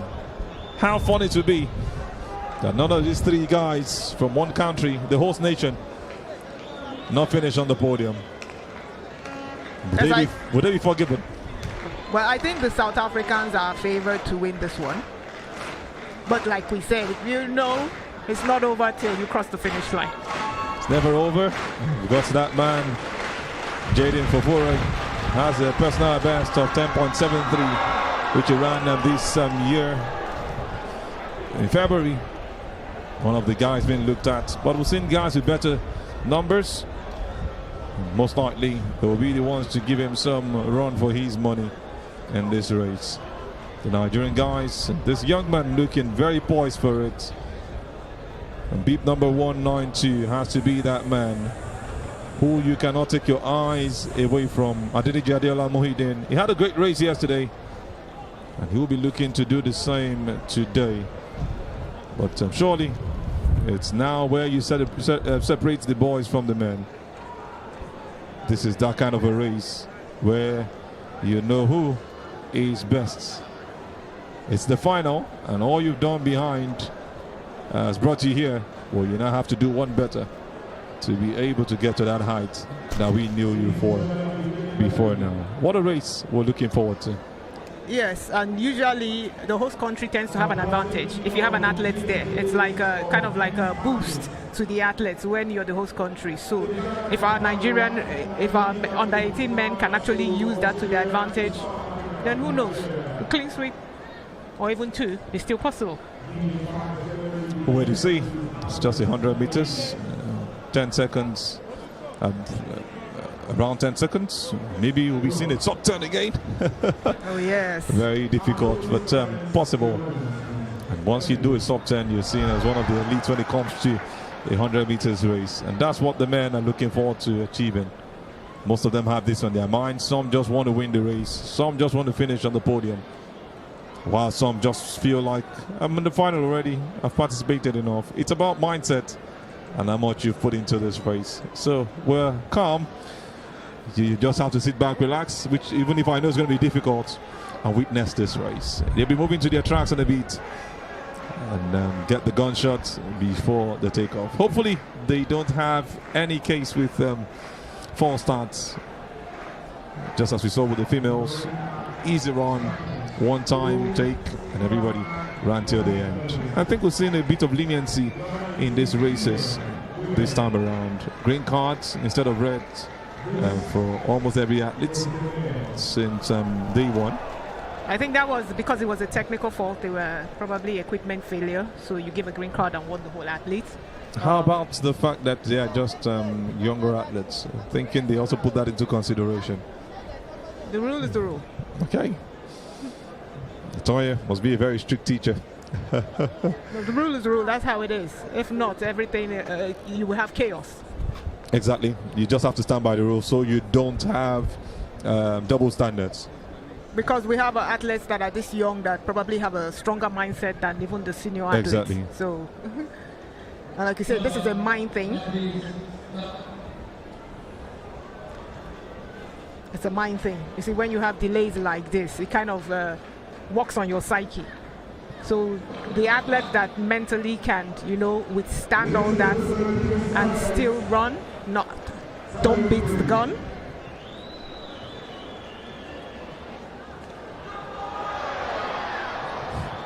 The roars again once the Nigerian is shown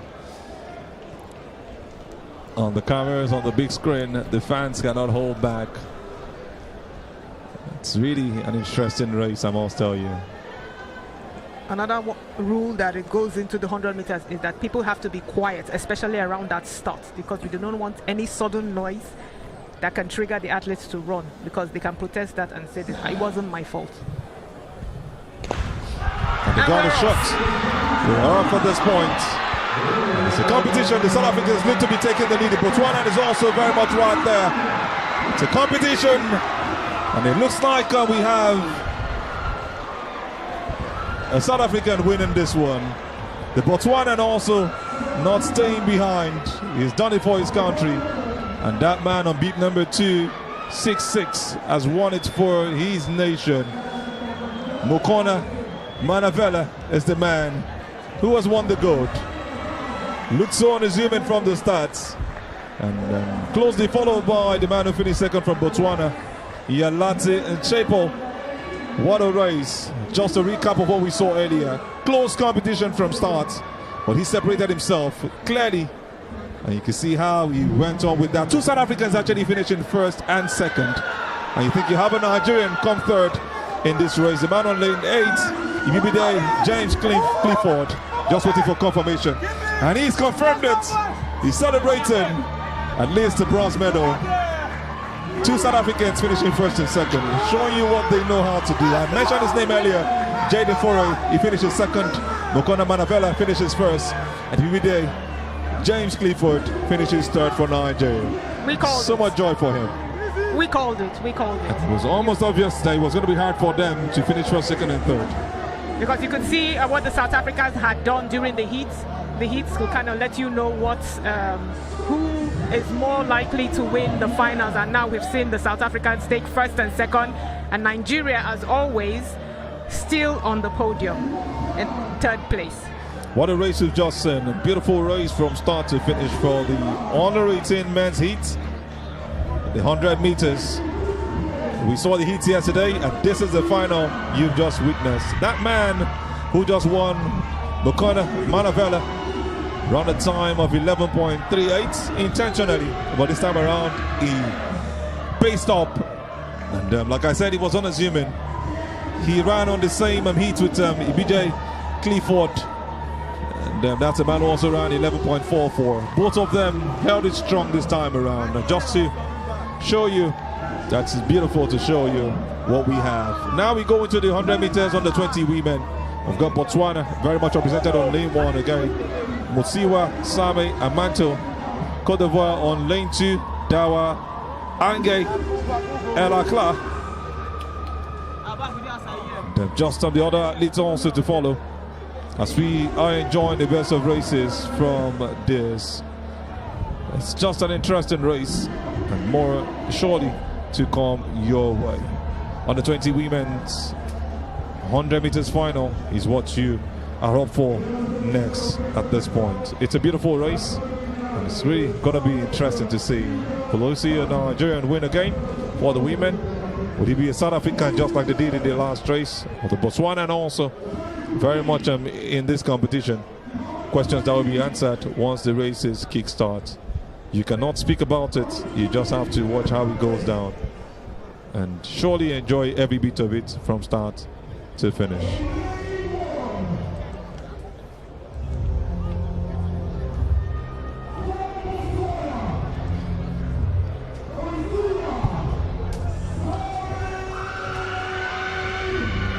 The fans are celebrating their own athlete is being introduced.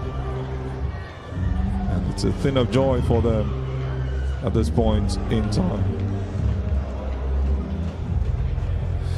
Like I mentioned earlier, Motsiwa Same Amatle of Botswana on lane 1, Dawa Ange Ella Kla of Cote d'Ivoire on lane 2. Also on lane 3, we've got Lou Yonan Chantal J on lane 3. Just to confirm, beat number 744. Motsiwa Same Amanto from Botswana coming out first, going to take a position on lane 1.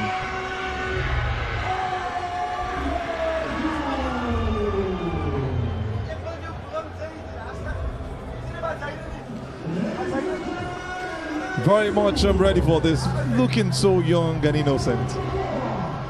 On lane 2, you've got the Ivorian Dawa Ange Elakla. On beep number 661, she runs up to take her place. Look at the way she jumps out, wading off the pressure, and also drawing attention to herself. Another very young-looking Ivorian. Beep number 748, another Ivorian, Lo Yunan Chantal J. Jahi on lane 3. She takes it calmly.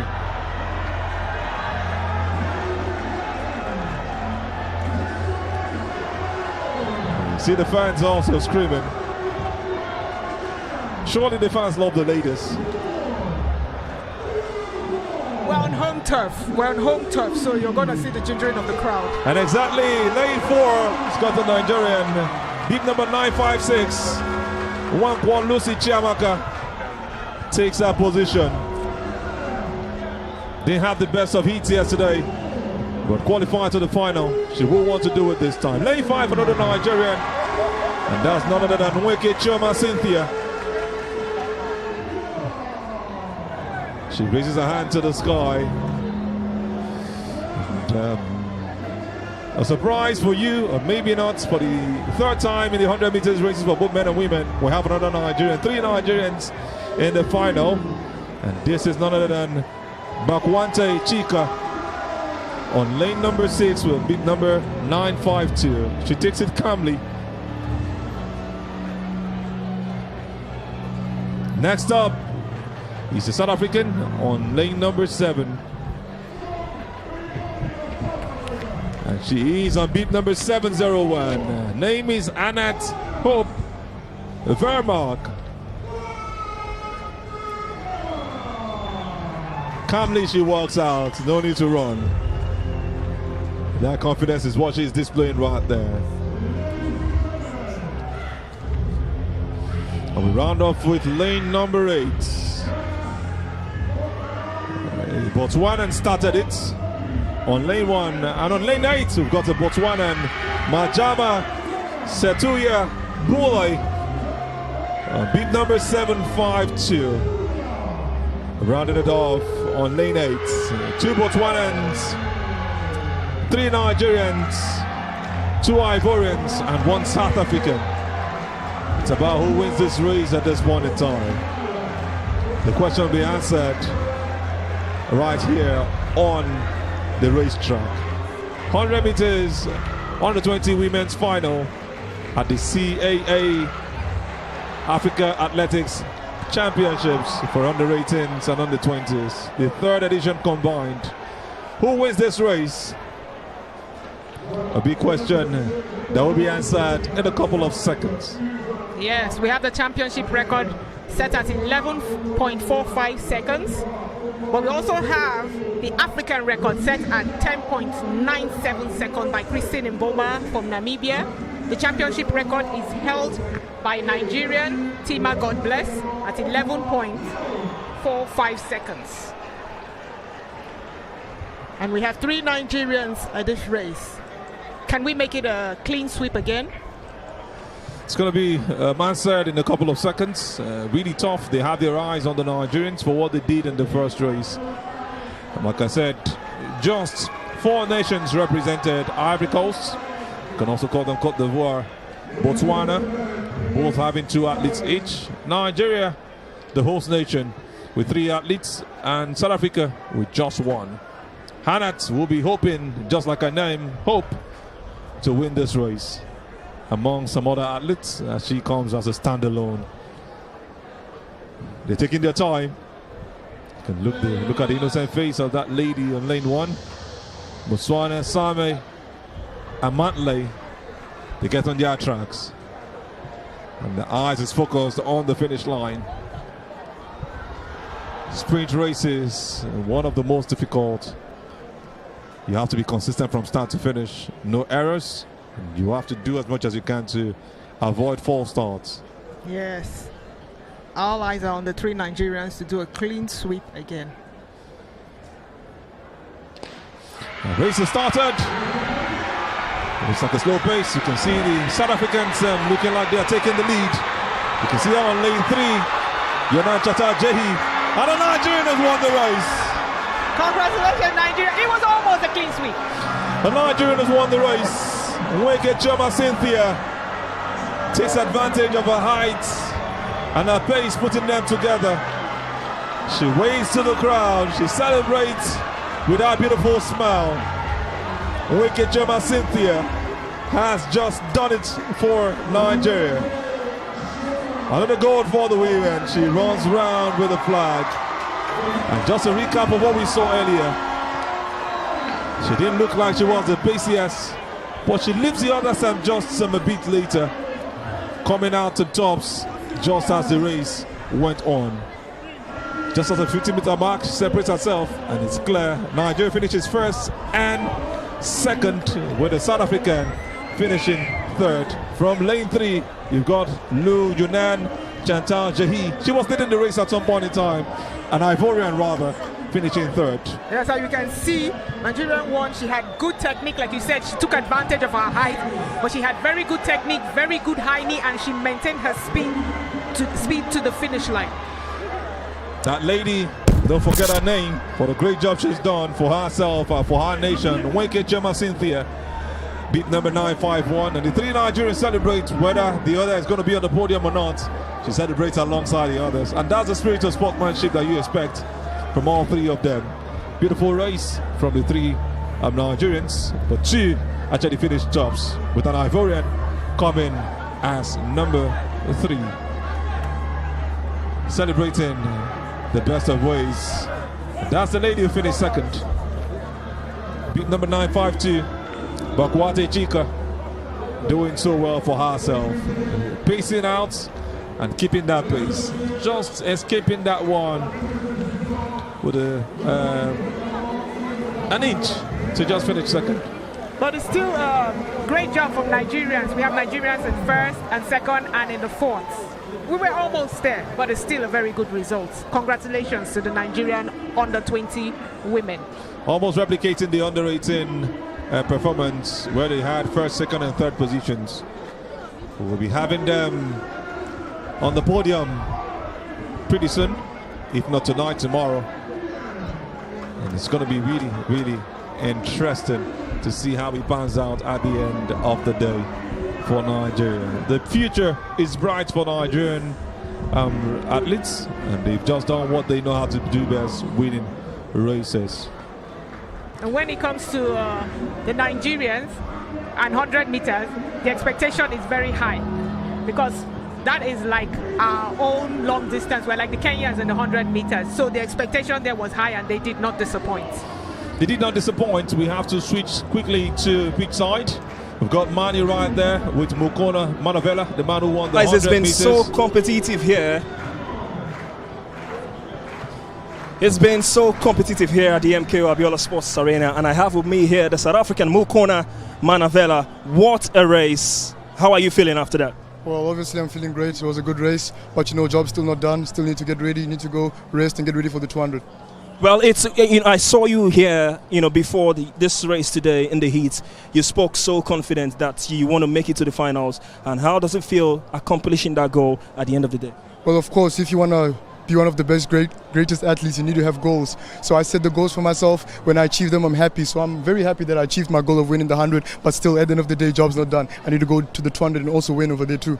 How did you go through the nerves from the start, before the sound of the gun? What was that moment like for you, then in the race and then crossing the finish line? I've been doing this for like 3 years, so I can't say it's nerves. I can say it's excitement to come on the track every time. I feel privileged because there's children out there who don't have the opportunity to be there. So I'm going out there to go what I have to do because I was blessed with the opportunity. So I want to use this opportunity to inspire others. Well, as a South African, you guys headed here as the favourites with the mandates to defend your trophy. How's it been so far for you and your fellow South African contingents? Well, of course, coming all the way from South Africa, it was hard traveling over here. We had to sleep in the airport also. There is a lot of disadvantages coming over here, but I think we have to be a positive person. We have to be a positive team, and that's what I like about South Africa. We're very positive when we came to these championships. So I'm very confident that, we're going to come out here and compete, not just to be here, but compete with the best. Mukona, all the best in the 200 meters. The words of Mukona Manavela for South Africa. He's just clinched gold at the under-18s 100 meters final. We've still got the under-20 finals to go. More races to come your way deep under the floodlights here at the MKO Abiola Sports Arena. We've still got a team of commentators, but in the meantime, let's go back to the races.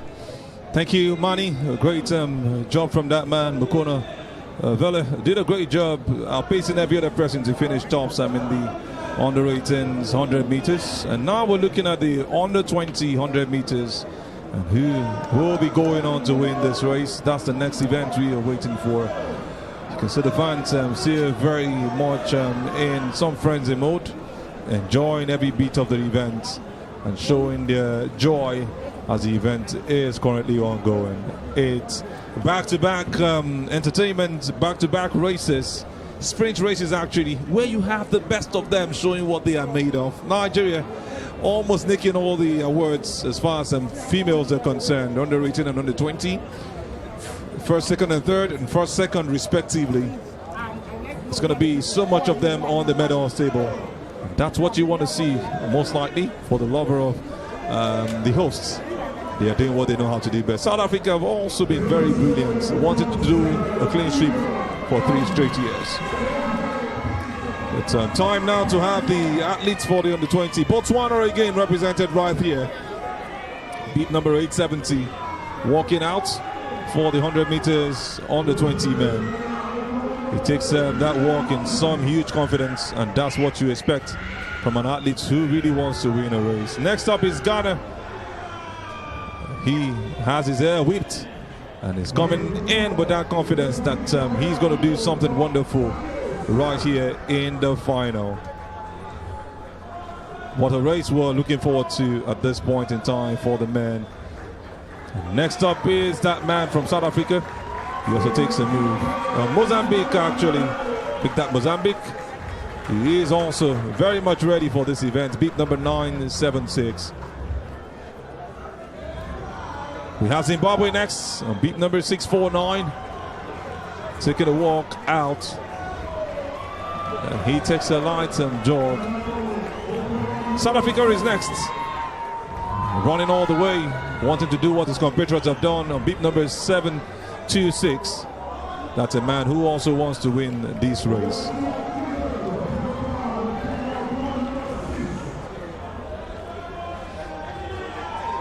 We have that man on beat number 968 from Kenya. And Nigeria is the next person you're looking at. What an event for him. What confidence is he going to be coming up with? What is he going to be offering?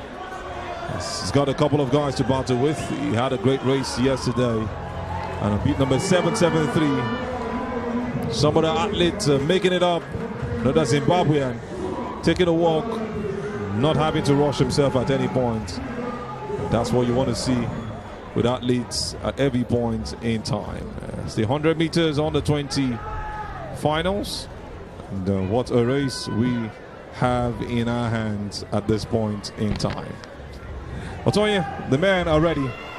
Zimbabweans, Nigerian, Botswanans, all right in this race for this very interesting event. Yes, and Nigerians are the defending champion. We have the championship record held by Kanyishola Ajayi with a time of 10.51 seconds.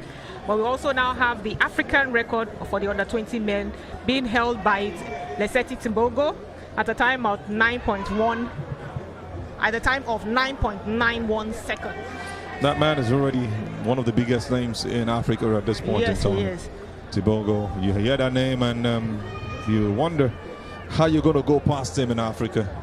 But it's getting really interesting. Maybe we'll be seeing a new name takeover this time around. Kanyishola has also done a great job in his own time. And let's see what happens at this race. Yeah, all poised. Looking forward to an interesting race. All 8 of them very much ready for this event. Yes. Going by the heat, I would say that the Kenyan is favored to win. The Kenyans in lane 6 is favored to win. But like we say, anything can happen in this race.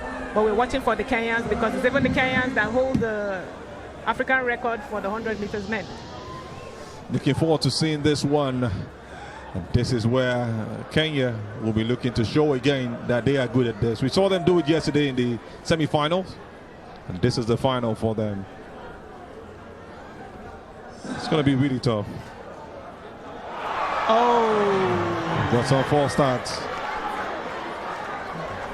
starts. We want to be sure who first made that move.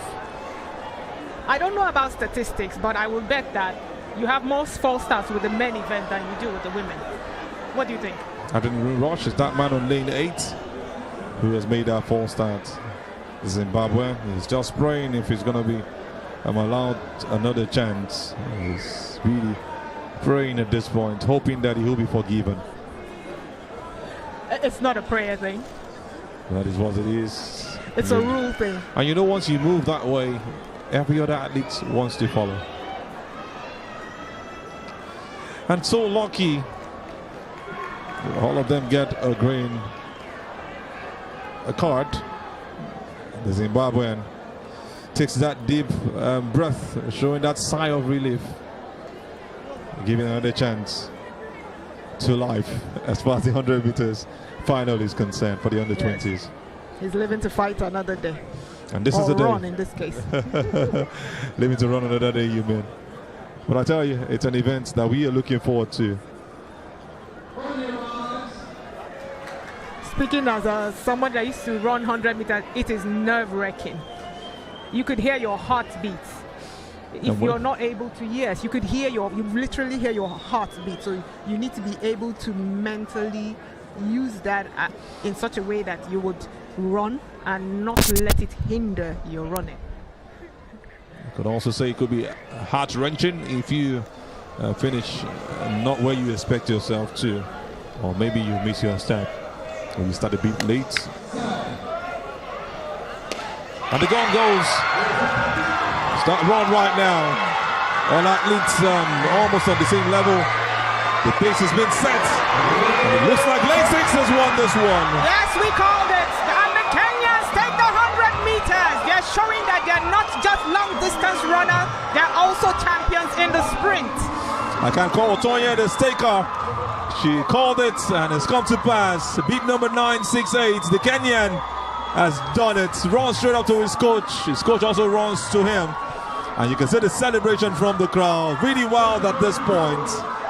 The Kenyan does it for his nation.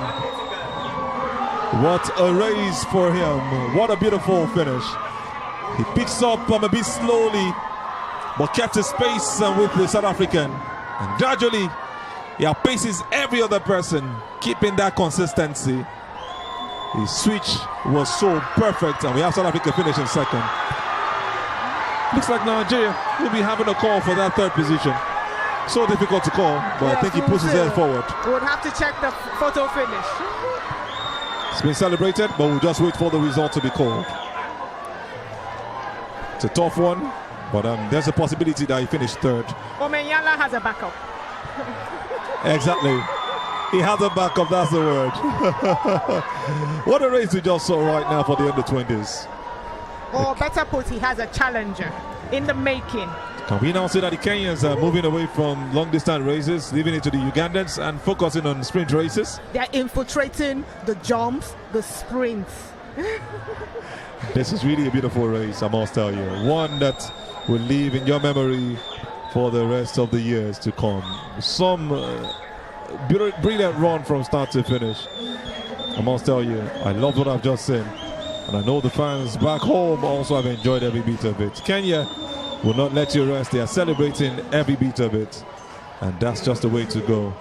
Celebrating what they have done. What a race we've just seen from this man. Getting all the celebration. The Botswanans are also still smiling at the cameras, happy that they're on the big screen, and you can hear those loud roars and screams from their end. What a joy it is, I tell you. What a huge, huge joy. This is what we see when we watch out for races like this. Beautiful, beautiful race from start to finish. What do you make up of this races we've seen so far today? I'm sure if Ferdinand Omenyala is watching, he will see that he has a contender in the making. And that's what you want to see, somebody who challenges you to do better. For those who love healthy competition, you want to see that person who challenges you to do better. And just to confirm once again, the Kenyan has just won the race for his nation. Stood his ground from start to finish. And what a joy he's having at this point in time. Beautiful, beautiful performance from start to finish. You have to hold on to that consistency, and that's what he did. He just had to be consistent. Yes, congratulations. Looking at the score with the board, we could see they ran into a headwind, which is actually a lot more difficult and usually affects the time. But congratulations, and still doing well. We now move on to the pitch side where we've got Manny and one of the winners for this recent race, as he takes us into what he feels about winning and how he also feels like winning at the under-20s and the under-18 events.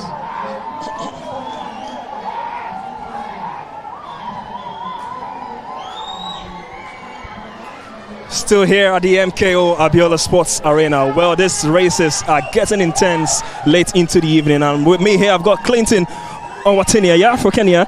I mean, 2 personal bests here in Nigeria. How does this make you feel? It's very nice, and I thank the Lord for that. Well, you're the coach, Coach Dominic. So how were you able to pull this off? I mean, Kenya's known for long distance races, but you guys are here doing it 100 meters. Yeah, thank you. It has taken a lot of time. It's a matter of training, preparation well. We realized that Kenya has also potential in sprints. Of course, long ago, great. 2 personal best, you say, in the same championship. And go great. 2 personal best, you say, in the same championship. And we are hoping for the best. We are looking forward to more events. We are looking forward to more winning. And this has come due to the support that we've had from our federation, the Athletics Kenya, in partnership with our government, whereby we introduced Rather, we started the under-20 training camps across the country so that we were able to identify and nurture talents. And these are the best fruits that we are having here today. And our main aim is not even World Championship. We are aiming in 2028 Los Angeles Olympics. So this is the team to watch, and it has now started. Clinton, for you, let me ask you, what is your personal ambition? Now you've won gold here today. What's your personal ambition moving forward in your career in the future? Yeah, my personal ambition is also to prove to the world that indeed Kenyans in the short races, we are coming, and they are coming really fast. So people of the world, watch out for Kenya. Coach Dominic, let me come to you. What can you say to the people of Kenya back home watching you guys here today? We are diversifying. We used to be known in long distance, and now we are coming in sprints. And for your information also, we are doing well in field events. Today, our traveling girls have had a silver medal, and that's a start. We brought here triple champ for boys and girls, and it's actually an indication that we are able to diversify. And to those of us who are in Kenya, it's a wake-up call that now we are working hard to improve in all these events, both middle distance and also the sprints. Well, thank you so much, and I wish you all the best back to your country. Well, Clinton Owatinya has really done so well, and now we've got more races. We've got the steeplechase. This is one that they will be looking forward to come in the end of the day, and this race has been really, really wonderful here. It's been so competitive. It's been so intense late into the evening. It is still the third CAA African Athletics Championship. We've got the last race to come for you today, and we hope these athletes will continue to get you all to the finish line. Moving on, back to the team of commentaries and back to the races on the tracks. Just like you saw earlier, it was a photo finish for the third position. And it was a great job, I tell you. Lovely performance from the Nigerian who put his head out. And I tell you, you love to see events like this. But earlier, that man Clinton Owatinya, who you just had his voice on the interviews, did it so brilliantly. Maybe you'll be taking over from that man, Omanyala, the man who is 29 already, going to his peak. We just link up with the steeplechase for men. As they started that race already. One very interesting event where you have different places. You have to also jump the hurdle. And it's just really interesting. Two, you have the hurdles. The big hurdles is not your typical looking hurdles, and one side where you have to go into a little pool. And like you said, this is the hurdling of long distance. So the technique is involved. If you watch them go over the hurdles, you will see they don't do it in the typical hurdles way. Yes, you have to do it in such a way that you can conserve your energy. It's about conserving energy right now. You see the Kenyans looking to do this one again. We have other nations also making up the numbers. Ethiopia is also part of this race. You have Egypt also part of this, and it's a gradual process. They are taking it one at a time. There is no need to rush, and that's what you are seeing from the men at this point in time. The steeplechase currently ongoing, and that's what you were saying. All of them putting it together, taking their time, and it's really going to be an interesting race from start to finish.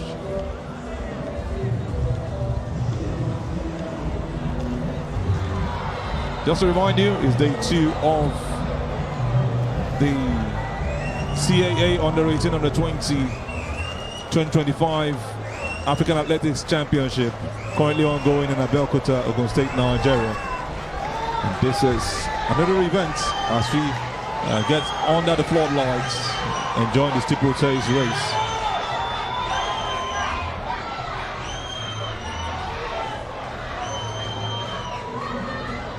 The men are really slugging it out.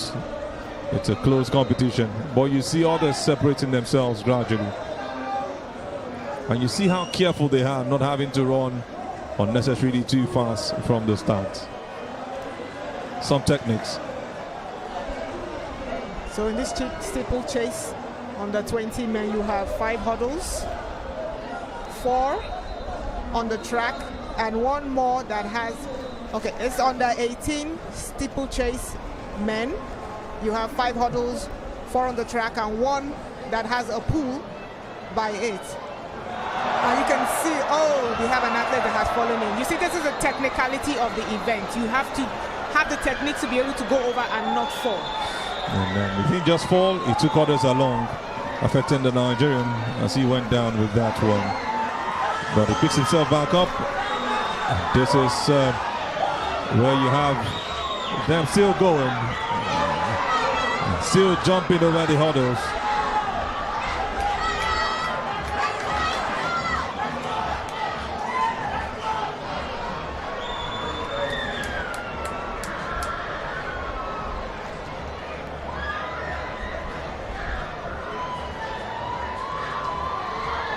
You're taking it gradually, your technique is jumping into that pole. The Moroccan did the technique perfectly.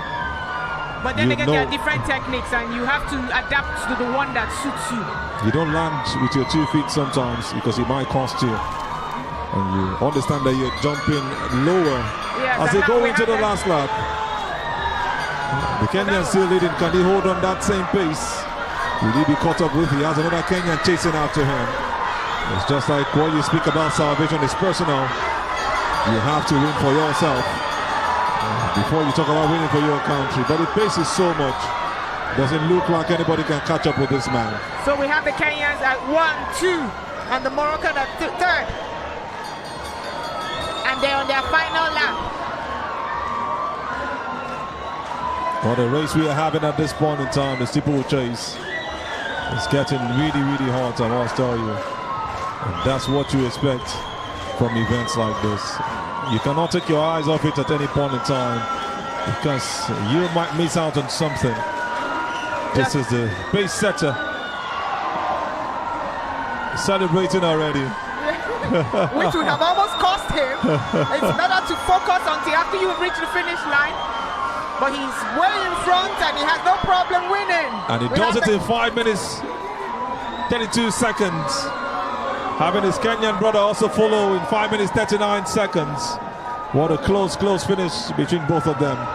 And the Moroccan also comes 3rd. What a beautiful race we've just seen.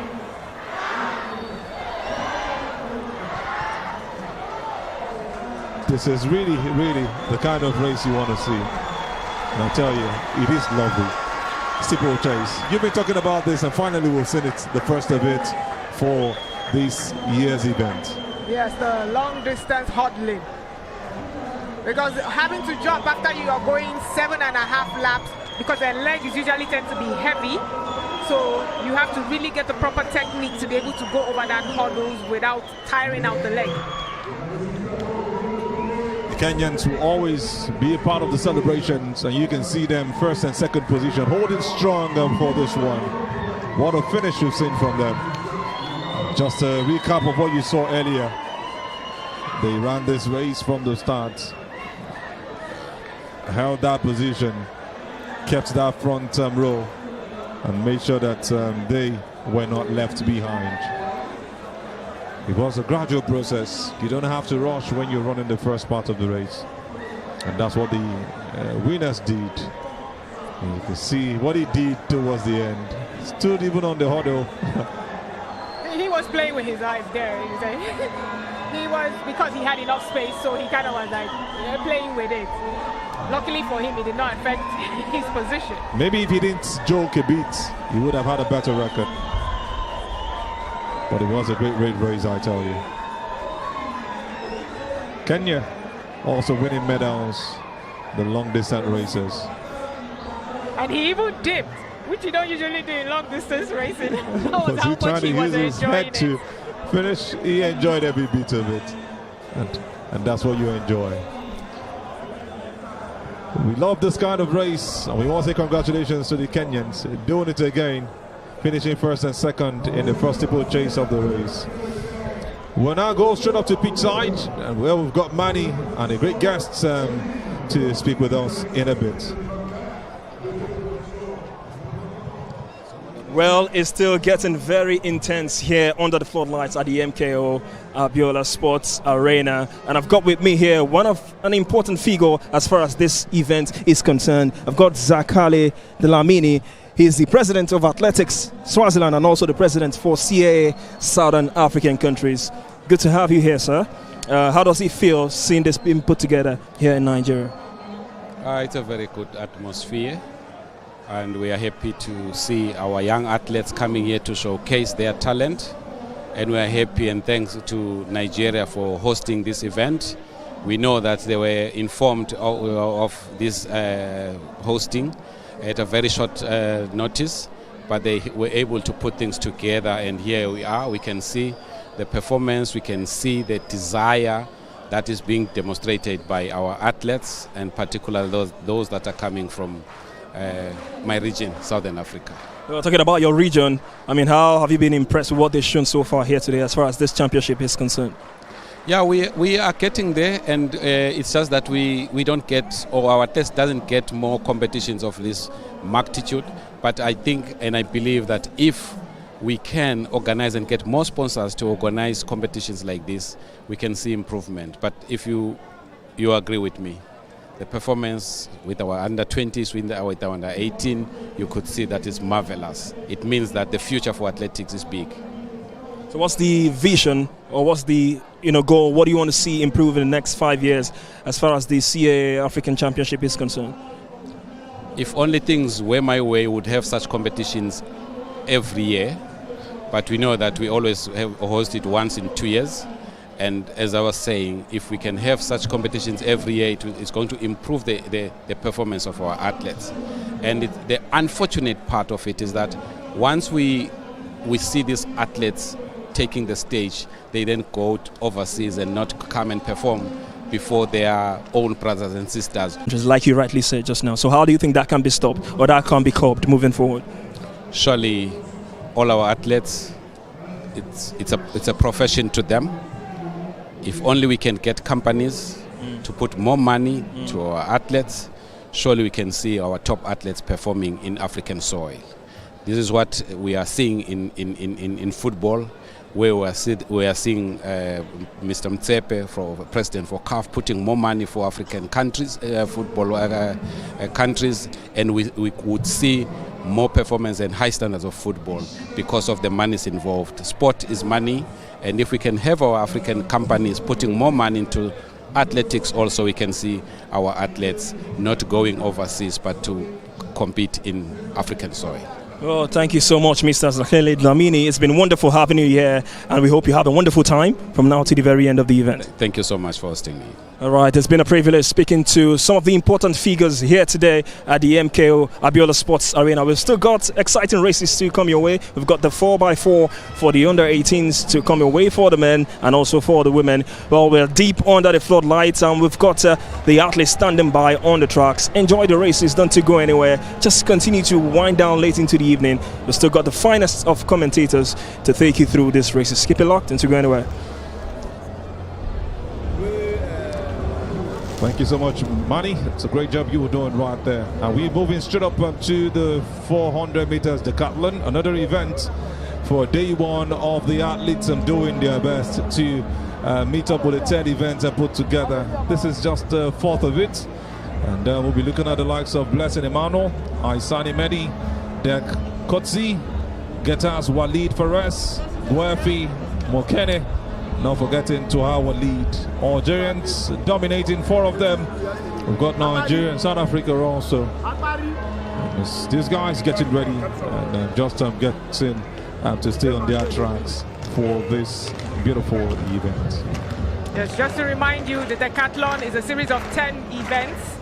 And the decathlon is typically for the men. You have the heptathlon for the women.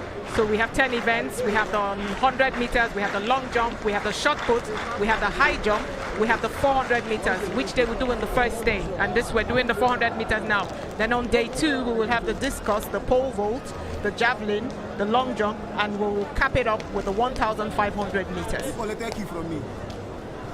Such a marathon-like event. And you see guys holding strong. We've seen the man, Blessing Emmanuel from Nigeria, win 2 of these events earlier today. Can he win the 400 meters? He won the 100 meters earlier. Blessing Emmanuel also won one of the jumps. And this time around, you'll be looking to make it 3. And it's not about winning those events. It's about gathering as much points and coming out top. You might not win any of the 10 events, but garner enough points. Although it's very rare to see in situations like that. But how much they can do is a big question that remains to be answered. So the South Africans are the ones that have the championship record. So the points to beat is 7,791 points. That's the championship record from the South African. That's really huge. I think last 2 years we saw 6,000 plus points. Maybe they're chasing the records. Maybe they just want to win. We'll see what the likes of Blessing Emmanuel and the Algerians in Aisani Medi, Guefi, Mosine, Tuati, Walid, Getters, Walid Fares will be looking to. They're not forgetting South Africans. One of them in Dak Kwedzi for this particular race. An interesting event, I tell you. All eyes on that man who has done it before. He will be looking to do it again in the 400 meters. He's done the 100 meters, done it also in the jumps. And this is how to go about it. Yes, what the athletes will want to do if you're trying to beat the record is to make sure you make up those points in all 10 events. So you can pick your strong event and make sure you throw as far as possible, and your weak event to make sure you don't lag behind as much as possible. If it's your weak event, you want to be close. Make sure that then don't give you a gap if it's the race or any other thing, so that your score point will be close and they will not have given you so much gap that theirs will be higher. That is what you want. That's a way to plan your decathlon. Hugely interesting. You see their looks poised for this one. That's the man again on beat number 616. The Nigerian Blessing Emmanuel. Just relaxed. Currently leading on the points with what he's been able to do in the last 3 events. This time around, he will also want to make it happen. What kind of sprints we will be having in the next couple of minutes. 400 meters, where you have to keep that pace from start to finish. Yes, this is one event where you have to manage your energy level, because you typically don't have the athletes like every other athlete that finish an event and can go and rest. For a decathlete, once you finish an event, you have a room where they keep you, where you rest, and you come back for your next event, which will just be maybe an hour or 2 after.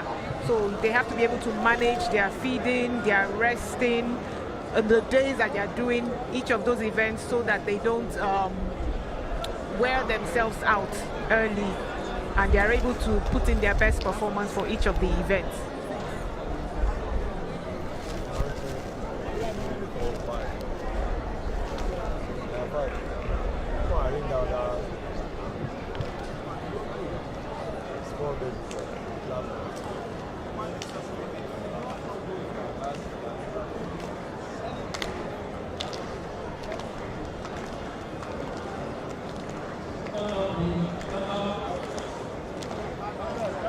So we have the decathletes on their lanes preparing to take their final event for day 1, which is the 400 meters. You see them standing up already, getting ready to be on their marks. This is going to be the ending that they want, that will lead them into what they will be getting tomorrow. It could be some level of motivation. Sometimes, whether you win or not, it could also be a way for you to go relax and say I've done well on day 1. But rule surely will be that there is no relaxation until you finish it. Yes. And like we see, we've seen the Algerian Tuati, Walid, and the gun is up and they have taken off. All 5 of them for the 400 meters race at this point.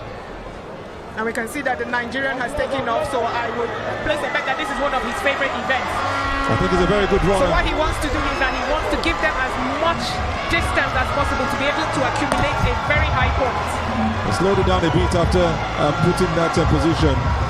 Blessing Emmanuel looks to be taking the lead. as he moves into the final lap. It's closing down to the 100 meters left. This is that mark right now. This is where the pace starts. It looks like he's increasing. Blessed Emmanuel seems to be very fit. The pace is really high. He won the 100 meters. Can he win the 400 meters?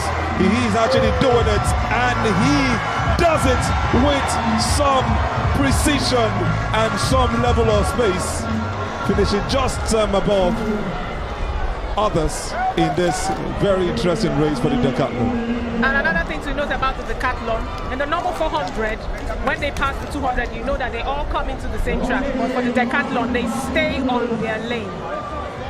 That's the difference between the 400, normal 400, and the race. They have to stay on their lanes for the whole 400 meters. Look at how he does it. Paced them from the start. Looks forward to putting every other person behind. Knows he's starting from a lane 2 where it's very dangerous. If you're not careful, you look like you are behind. And he did what he had to do.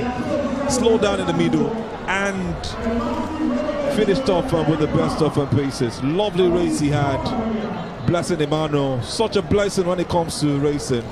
Hopefully he'll be doing the same thing in day 2. And you see Algerian and the third coming up as an Ethiopian at this race. A beautiful, beautiful performance from these guys. Algerians dominating, the South African coming 4th, and the Algerian finishing 5th. We'll confirm the times and get that to you in a bit. A brilliant race, like Motoye mentioned earlier. We've seen the end of the decathlon event today. We'll continue with the remaining 5 tomorrow. And these guys are very much ready. All cameras on that man, Blessed Emmanuel. Such a blessing to the Nigerian fans who are here, watching him do what he knows how to do best, taking advantage of the race. And it's just something that you want to see. How will he perform in the other events? Can you give us a rundown of what we have for tomorrow as far as the decathlon is concerned? Yes, like we said, this is the 400 meters, which is the final decathlon event for today. Tomorrow, we start off with the discus and the pole vault. Then we move to the javelin. Then we move to the long jump. Then we cap it up with the 1,500 meters. That's where Nemesis might be catching up with that man, Blessed Emmanuel. But if we could do 100 and do 400, and he might be able to do it again. It's getting really interesting. The fans are happy, celebrating, enjoying the vibe, the music, and also the teamwork. Just coming up as a team. The steeds they have also brought right here. You love something about the Nigerians. They're not the carry last. Yes. I was going to say that we are not. We'll get back into some of these conversations, but at this point we want to go to Manny at pitch side, having one of the legends as far as sports in Nigeria and athletics in Nigeria is concerned. Manny, take it away from me. All right, guys, we're still here at the MKO Abiola Sports Arena. I've got with me someone who's been there, done that, and now she's retired, and she's with the AFN. She's a national coach, Miss Emilia Edet. Good to have you here for this event today. Thank you very much. Well, as a Nigerian and as a member of the AFN, how impressed have you been with the athletes that have competed here so far today? Well, this competition is basically for grassroots. And from what I have seen, taking into cognizance when these athletes were brought to camp, they have done perfectly well. Well, the build up to this event, I mean, the preparations, and now we are day 2. How impressed have you been with the turnout, with the atmosphere, with the invited countries who have been here from their respective countries to compete here in Nigeria? It's been great. It's been great. I mean, you can look around the stadium. I was a bit skeptical because of the time, in between. But it's been very good outing for the athletes, the officials, and even the spectators. Well, as someone who's been there, who's done it before, do you have any advice for these young athletes who've competed here so far, be it from Nigeria, from other African countries? How can you motivate them in their respective careers in the future? Well, that depends on the governing body of track and field. For Nigeria, for instance, it will be the Sports Commission and the AFN. They should now begin to nurture them. Because the older ones are aging out, and the earlier we start nurturing these ones, the better for the country and even for the athletes themselves. Well, this is a biennial event held every 2 years. Is this something you want to see often? Because I've had someone here who said he wants to see this happen every year. But is this something you want to see often? And what are the changes you would like to see? What improvement would you want to see moving forward? Well, again, whatever you want to go into, finances have a major part of it. So biannually, yeah, but running it every year, I don't know, it's not for me to say. Yeah. It's for those that have the money to say. And this is new to me. It has never been this, combining the under 18 and the under 20. It's okay, it's fine, as long as they can back it up with finances. Now you're here for day 2. I don't know if you were here for day 1, but are you going to be here till the end of the event? I came to officiate. Okay. So the competition is for 5 days. I came in on Tuesday, and from yesterday we started. So I wish you the very best of times. Thank you very much. Thank you. That was the words of Miss Amelia, who's enjoyed her time here so far. And as a former athlete, I mean, she's one of the key voices when it comes to events like this. And of course, she's retired. And her words will hold strong in the words of these athletes who have competed here really young today. I've still got my team of commentators, Azu and Oton here. Take it away, guys. Thank you, Manny. A great job right there from that woman, Amelia Edet. She ran in 1972, 1973. Had her best time about 12.06 seconds. And I know that Motoya will have even more to say about her. Motoya. Yes, she was also the head coach of the Athletics Federation of Nigeria at one point, and also my starting coach when I started athletics. Wow. Then she handed me over to a triple jump ex-coach. I should excuse you right now to go meet her. I want to be like her when I grow up. Like you said, she did her runs in the 70s, like way before I was over 50. I believe she's in her 80s now, and she still looks like she's in her 50s. So I want to be like her when I grow up. I see her every day in the stadium. When I go to the national stadium, she's always there, always bustling, encouraging the athletes. And I use her to point to the other athletes and say, you guys, this is your motivation. Like And that's none other than Amelia Edet, the last voice you heard on the interviews. She was the former Athletics Federation of Nigeria coach, and she's still doing her thing, coming here to officiate even in her maybe late 70s or early 80s. She is one of those great women you look at. You might not see her with so much medals on the international stage, but she's participated in the Commonwealth, and she's here also still doing her thing, coaching others to the greatness, and we're seeing the results from these young athletes. Thank you, ma'am. We appreciate you. And just as you see on your screen, the South Africans who are currently dominating the event today, it doesn't look like what they had earlier in the day. We've seen countries win medals. Uganda, Nigeria also. Kenya looks like they dominated the day with some medals, both in the long distance and also the middle distance. Not forgetting the sprint races. It's really been interesting all around. Your summation of what we've seen today so far compared to what we had yesterday, Otonye. It's really nice to see Nigeria great when it comes to track and field from different generations. It shows the progression of the sports in Nigeria. It shows the growth of the sports in Nigeria. And it's something that we want the up-and-coming generation, like this under 18 and under 20 athletes, to emulate, and then expand and grow our own track and field portfolio. I tell you, it's really interesting. I will also ask you, if you were to pick your best performer for today, who would that be from any of the nations? I'm actually putting you on the spot. Okay, I'm not being biased. Yeah. But it has to go to Nigeria. Okay. And so we have the only clean sweep. But the ladies who did the gold, silver, and bronze. Yes. At the under 18 100 meters race, that was really beautiful from them. For the women, and that's then for the men, I will also go for the 100 meters, the Kenyan.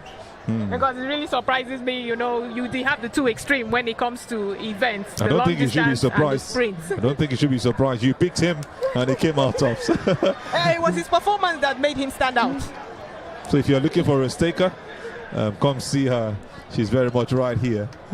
Otoye Iworema. Fans have not been left out. They also got things to beautify the whole event, and they're showing you that they are Senegal with I don't know what I should call this right now. Should this be a balloon? We are really glad to see that the fans are happy, just like yesterday. Nigeria is a beautiful place, very welcoming people, arms wide open to entertain everything you've got. We are enjoying every beat, we are going to be seeing one interesting race at this point in time. For the under-20s, we'll be looking at the 4x400 mixed relays. An interesting race I always want to see. That's a race that has both male and female. One race that was just introduced to the Olympics recently is going to be happening right here also. 4x400 mixed relays for the under-18s. A beautiful race to watch out for any moment from now. Yes, I made a bit of a mistake. For the 400, whether it's in the decathlon or in the flat, you have to maintain your lanes. It's when it comes to the relays here that you can in the switch. second leg, from the second leg that you can now all go move to the first lane. And everybody wants to be on that first lane. That's why you see a couple of athletes miss their steps, because it gets clumsy at some point. And we always argue about this. Yeah, like which lane is better, lane 1 or lane 8? I think in a way the lane 8 seems longer, but in measurement they are all 400 meters.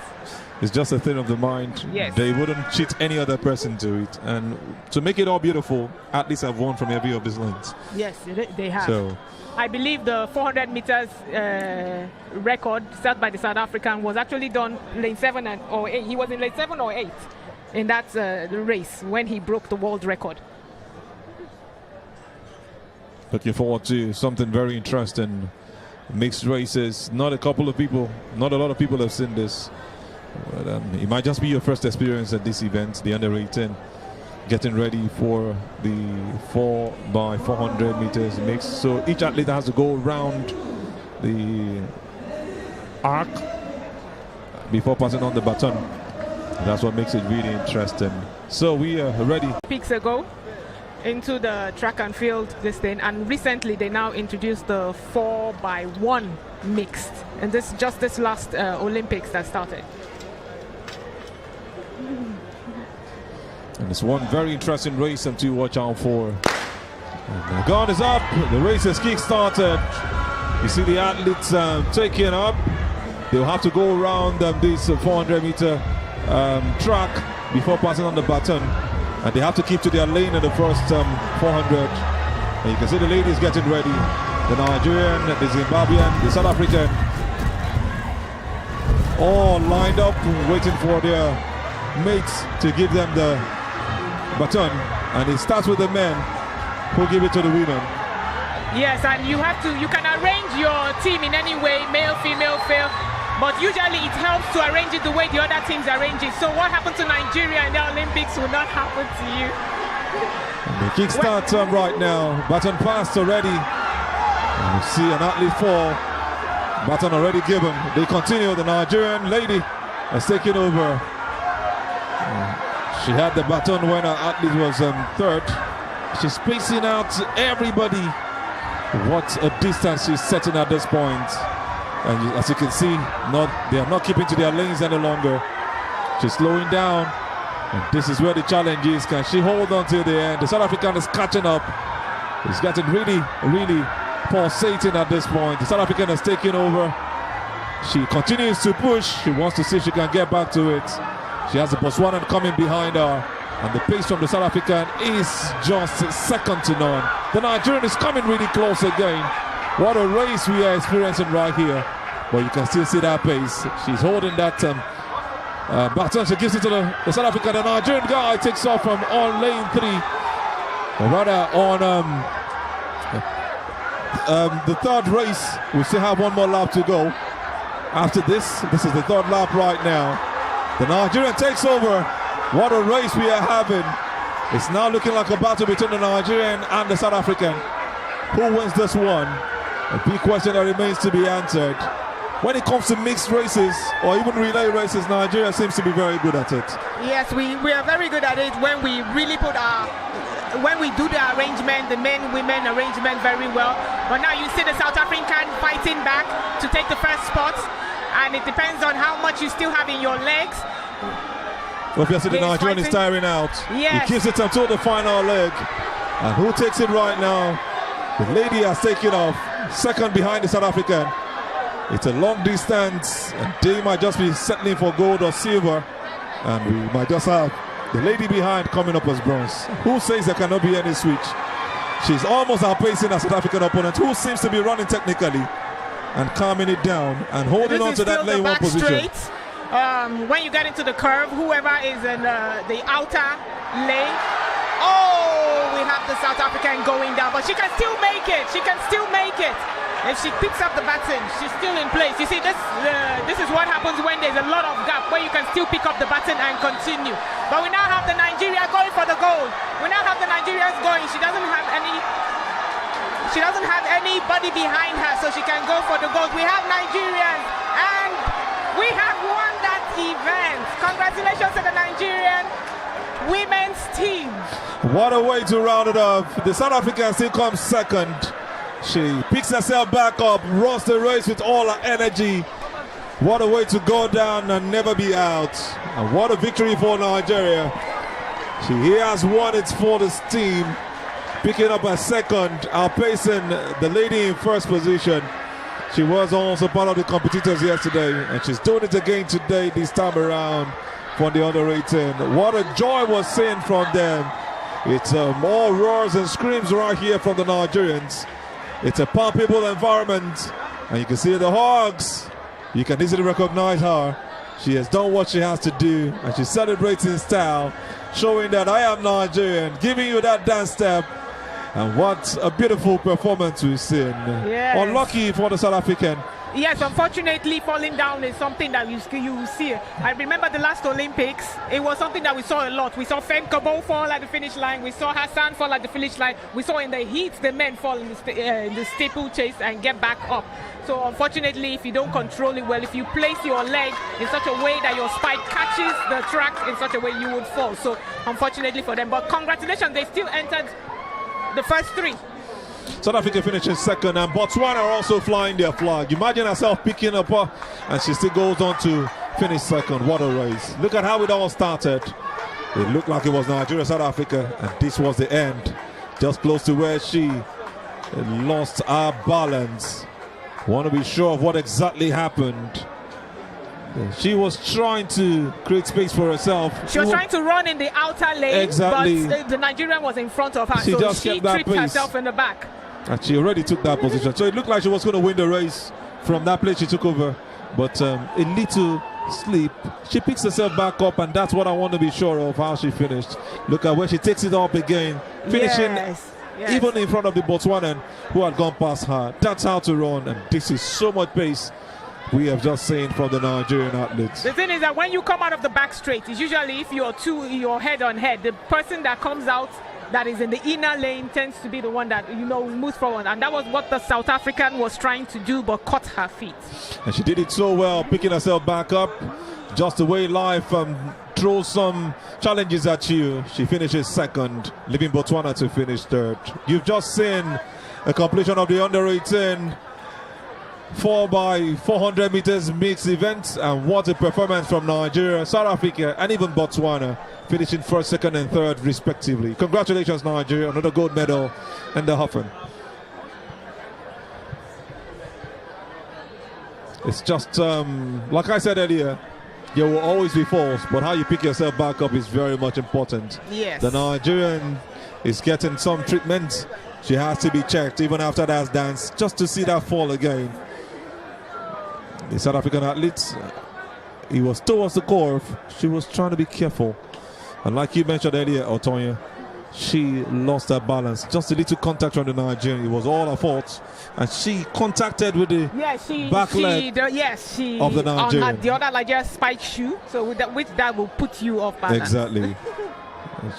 It's just a little contact that you need. You don't even want to get into that position. It's better you show your confidence by allowing the athlete pass.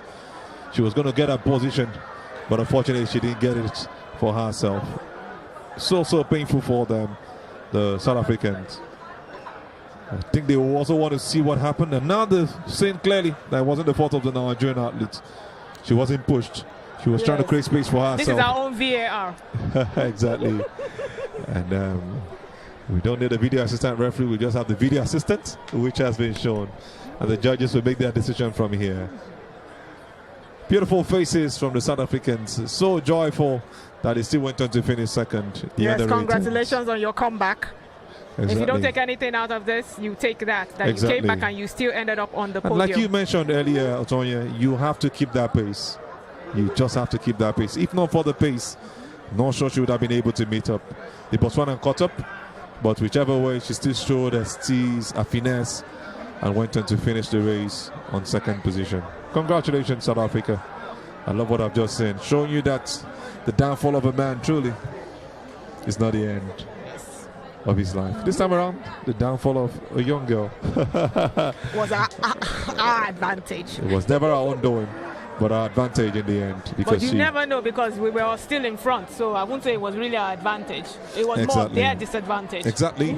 Whichever way, she was looking to finish first, but settling for second is something to be bold about. And I will always say something: this is not the end of races. This is just a start for them.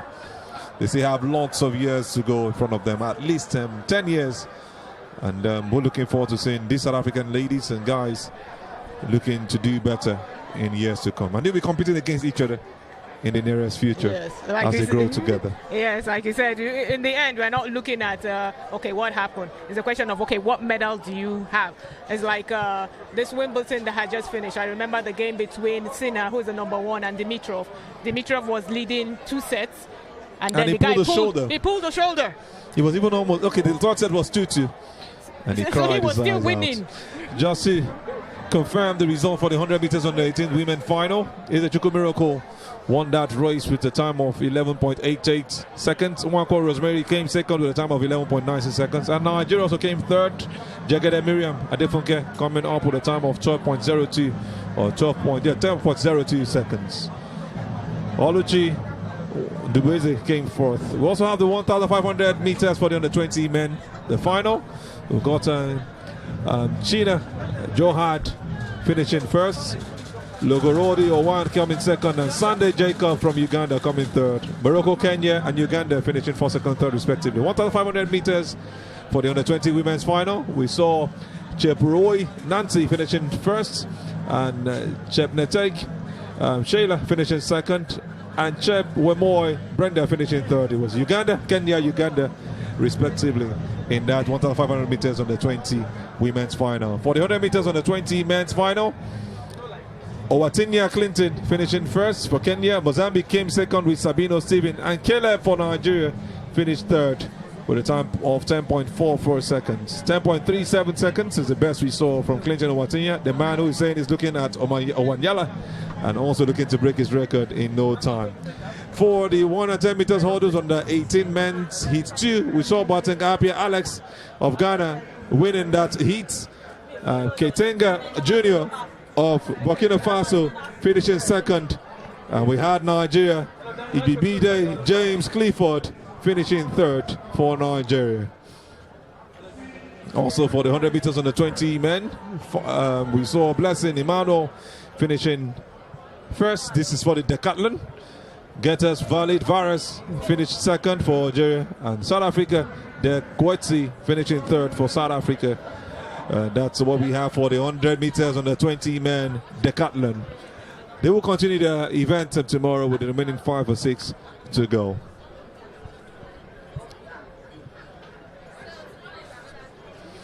It's time to look at what we have for the medals at this point in time. Some more medal presentations. And this is the 3,000 women's on the 20 medals presentation. 3,000 meters on the 20 medals presentation. We've got Basu Asma of Morocco coming up with a bronze medal. That's third position.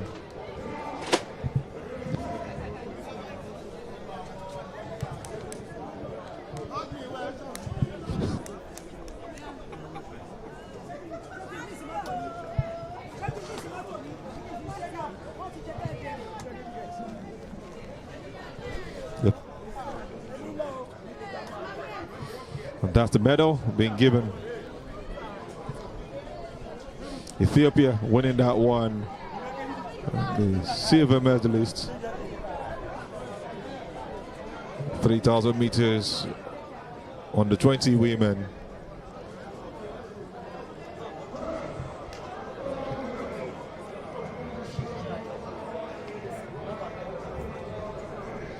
And the gold medalist is what you have right now, moving up right there. From Uganda, dominating the event, running a spectacular race. We saw her earlier today, and she was wonderful from start to finish. 3,000 meters on the 20 women. Ahmad Kaba Mabum, the CAA president, who has come on to present this award. What an honor getting the award from the president of the CAA. He's been there since 2003, holding that position for over 20 years. And we can see the growth in the Confederation of African Athletics. They now turn for the Ugandan anthem.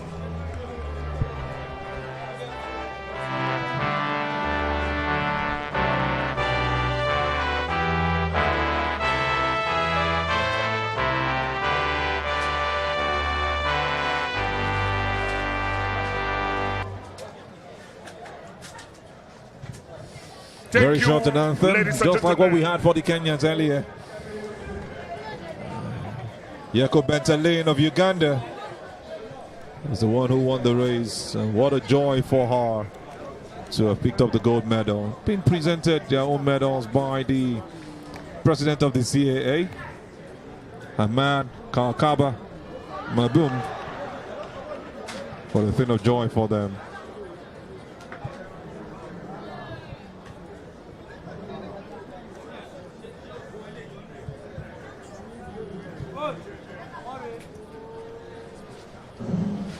Surely, Otoye, we're seeing a great future for African athletics.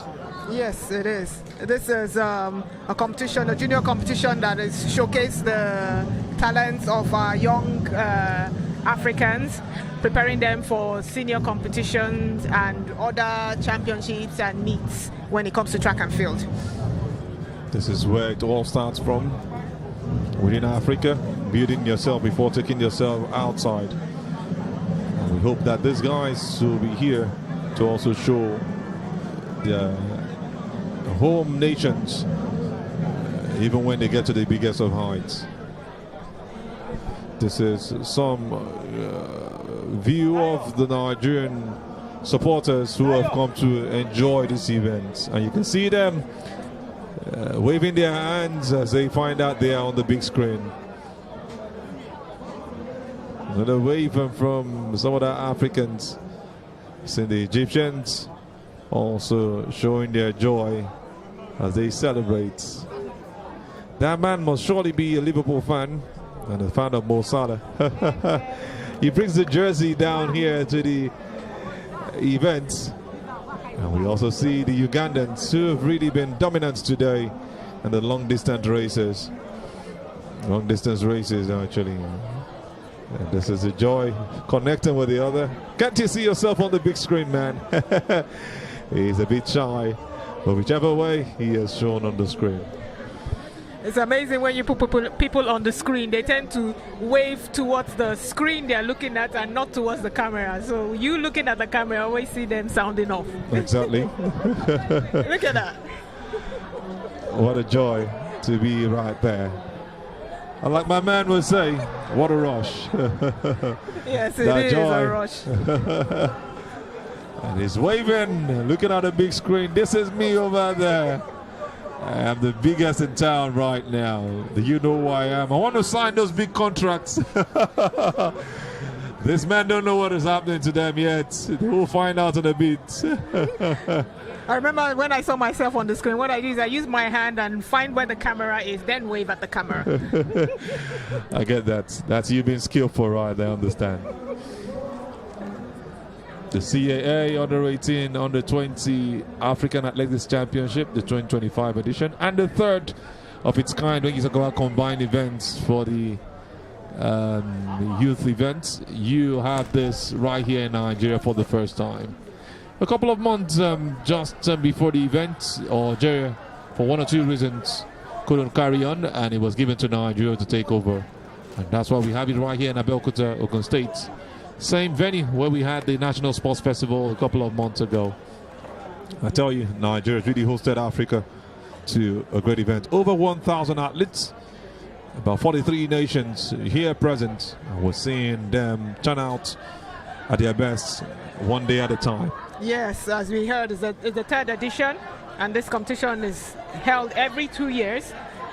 The last one, I believe, was held in Namibia. Zambia, actually. Zambia. We had the Thanks first for the in correction. Ivory Coast, and this is some great event, I tell you. What a time to be alive, to see athletes doing stuff for themselves, and whether they win or not, showing joy on their faces, meeting with new people, and you can see them. Could these be couples? You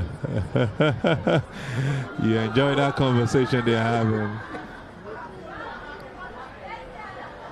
I wouldn't say beyond that. And this could be the ushers. I'm hearing some things on my left ears, and look at some beautiful ladies in their uniforms. Look like the air hostesses. I won't say beyond that also. It's just some lovely faces here and there. Everywhere the camera pans, you see those beautiful faces. And I now understand better that Africans truly are the most beautiful. Thank you. I'm African too. Thank me. And they find themselves on the big screen, and you can see the laughter, the joy. Yes, she did, and she actually figured out where the camera was. Yes. The woman on the job is not taking this lightly at all. My friend is saying, man, this is me on the big screen. I am happy about it. Having spoken at length, it's time to just have Manny talk to the athletes who ran the 4x400 meters and won for Nigeria. Manny, take it away from me. Well, Nigerians making a name for themselves as far as the third CAA Athletic Junior Championship is concerned. And I've got the Nigerian quartet who just competed in the 4x4 mixed relay. And I mean, it was a keenly contested race. I mean, tell us about that first leg you ran. I mean, the pressure kick-starting this race, how did you handle that situation? Starting the race, I knew I was going to run a very good race because my coach already given me a race plan, and I made use of it. So there was no pressure on it. I ran a very easy race, and it was a very easy race for me to run. Anita, how was it for you competing for Nigeria? It was so cool. I loved the way I ran. So there was no pressure. My coach told me that I'm going to do this, and I believe it. And I have the faith I'm going to do it. Well, I mean, you also participated in this race. First off, I like the bandana you had in here. Can you tell us about it? I can just say it's just my signature look, actually. Like, so something my brother used to do before he traveled. So I'm just like following his footsteps. Right, so how does it feel like, coming out tops amongst the medal for Nigeria in this 4x4 mixed relay? Yeah, it feels really wonderful, and I'm grateful to God. All right, for you, Anita, if I'm not mistaken, Favor, I beg your pardon. So you ran that last leg. There was a trip in the end. Describe that situation for us. Well, coming into the second curve, I felt her at my side, and I felt she wanted to trip me, but I have weights, and like my coach said, hold your ground really strong, and I was doing it for the team. I didn't want to run this hard. I just wanted to take it easy, but it was more than I expected it to be, and I brought it home for the team and the country. Well, thank you so much, guys, and congratulations and all the best in your respective careers. Well, the Nigerian quartet have just won the 4x4 mixed relays here we just witnessed at the MKO Abiola Sports Arena. We're still very much right here. We've got the medal presentation to come your way. Keep it locked. And that was Favor, the last voice you heard, telling us that she had weight, and that kept her strong. And that was some beautiful performance we saw from the Nigerians. Congratulations to them. Straight up to the medal presentation we have right now ongoing. The medalists are already getting their medal. It's time for the anthem for the gold medalists.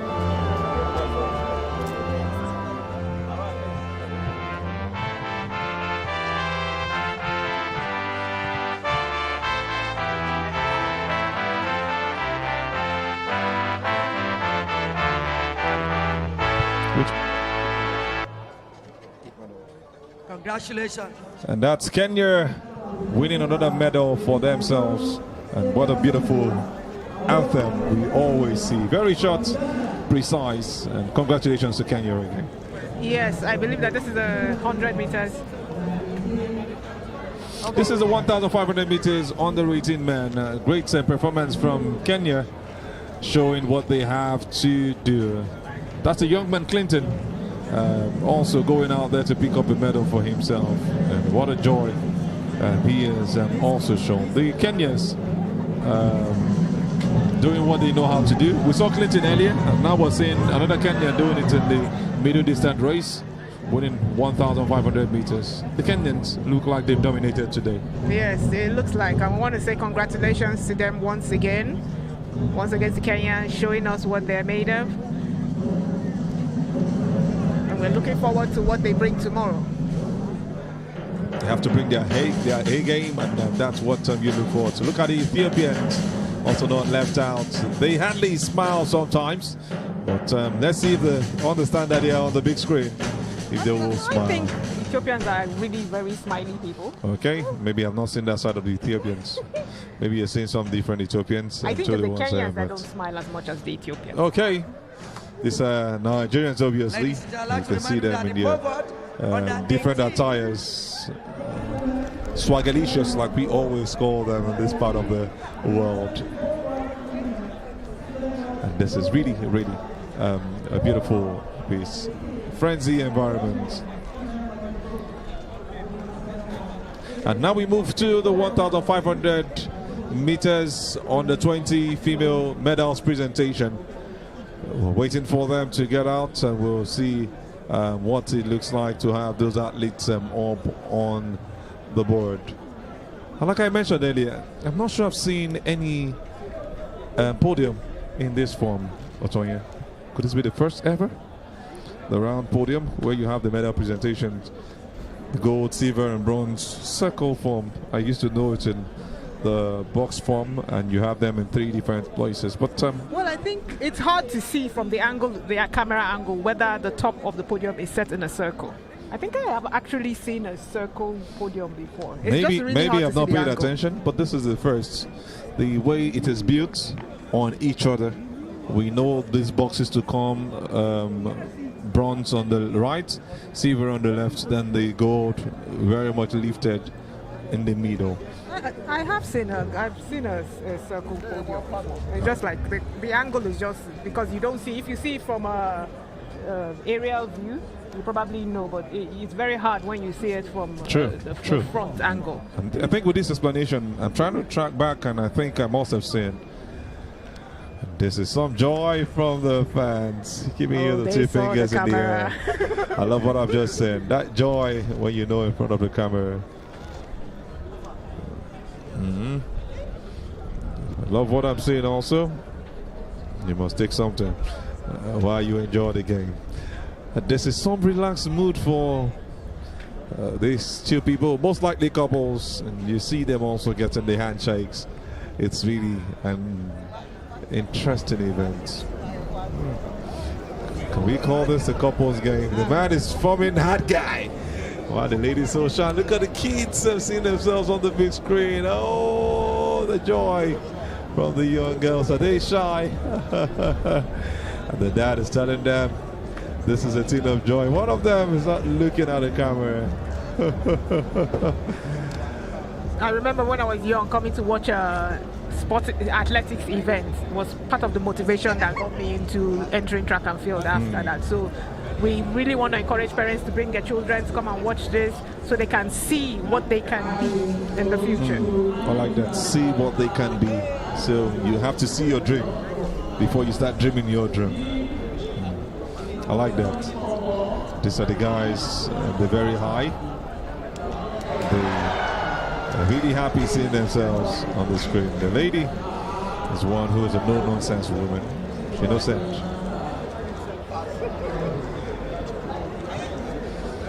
Back to the beautiful ladies again.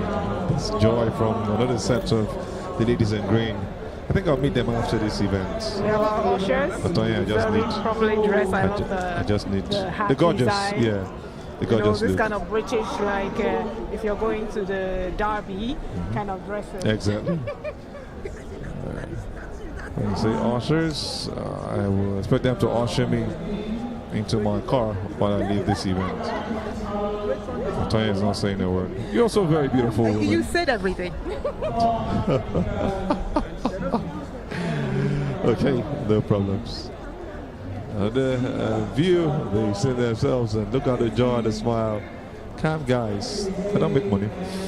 I had to say that in pidgin. If you don't understand what I said, they are paid money. That's what he meant. So much beautiful sense. In their numbers, they've come out and with joy. They've actually enjoyed every bit of it. You don't want to see this from your home tomorrow or today and not be here tomorrow. Look at the beautiful ladies. The smile is contagious, I tell you.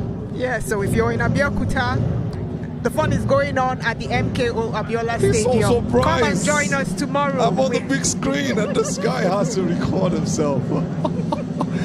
Shout out to the cameraman doing a great job, capturing every moment. Like they're shooting this one so well. Better than even the shooters of the sport.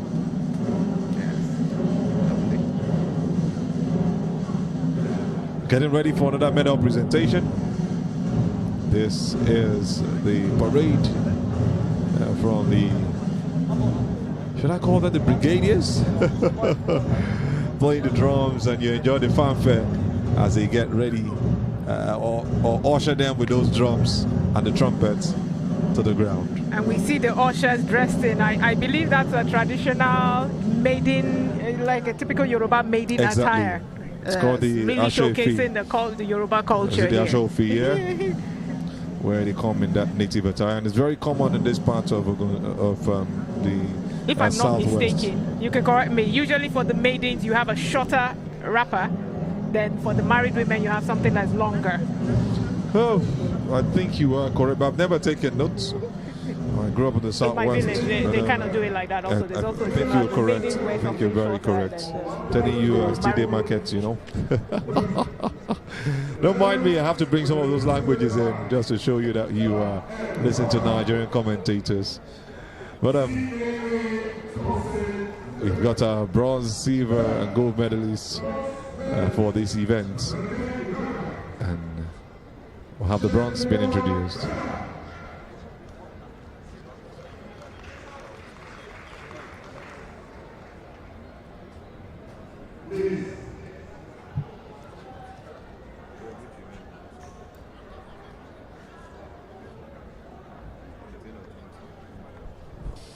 Just for confirmation, this is the 1,500 meters on the 18 women. And we are just looking to correct everything before the announcement is done. And you have her on bronze. She's come up right there, the Ugandan. Not looking smiley. Maybe she's not too happy with the position she came out, but she has to pick it up. Now the smile comes out once the medal comes on her neck. That's what you want to see from every athlete that finishes, that has a podium finish. So she's got a bronze medal to her neck. Posing for the pictures. Chepomoy Brenda of Uganda.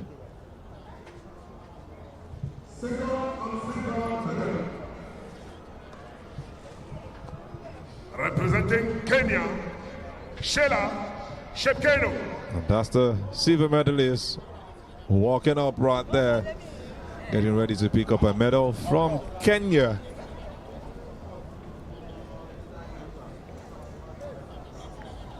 Cannot just wait for that medal to be placed. She walks closer. She gets the medal. Just like that part on the side. She also gets a bouquet. So much smiles from the young athlete from Kenya. 1,500 meter women representing Uganda, Shekari Nancy. This is Nancy coming up there to pick up our gold medal with all smiles, also from Uganda. So it's Uganda, Kenya, Uganda in this 1,500 meters event that we saw earlier today. What a thing of joy, all smiles from our face. She can just wait for this to come on her neck and it will be truly a reality. A great event with so much technique also.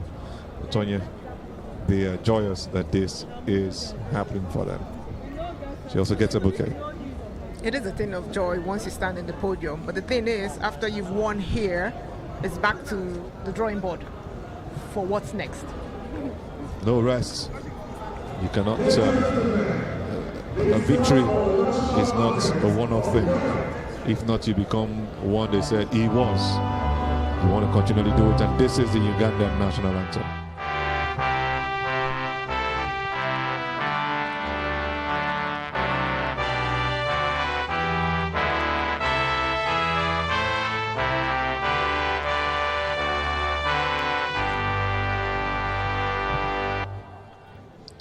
Very brief national anthem, the Ugandans. No time to waste.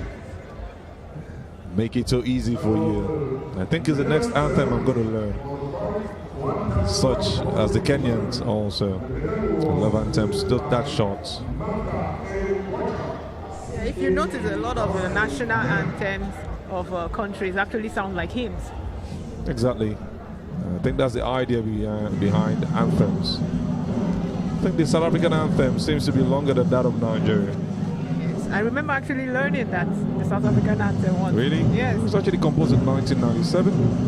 The Rainbow Nation getting that anthem just after their full independence, after the whole apartheid they had gone through. Nelson Mandela doing a great job and making sure that they had their anthem written in their own language.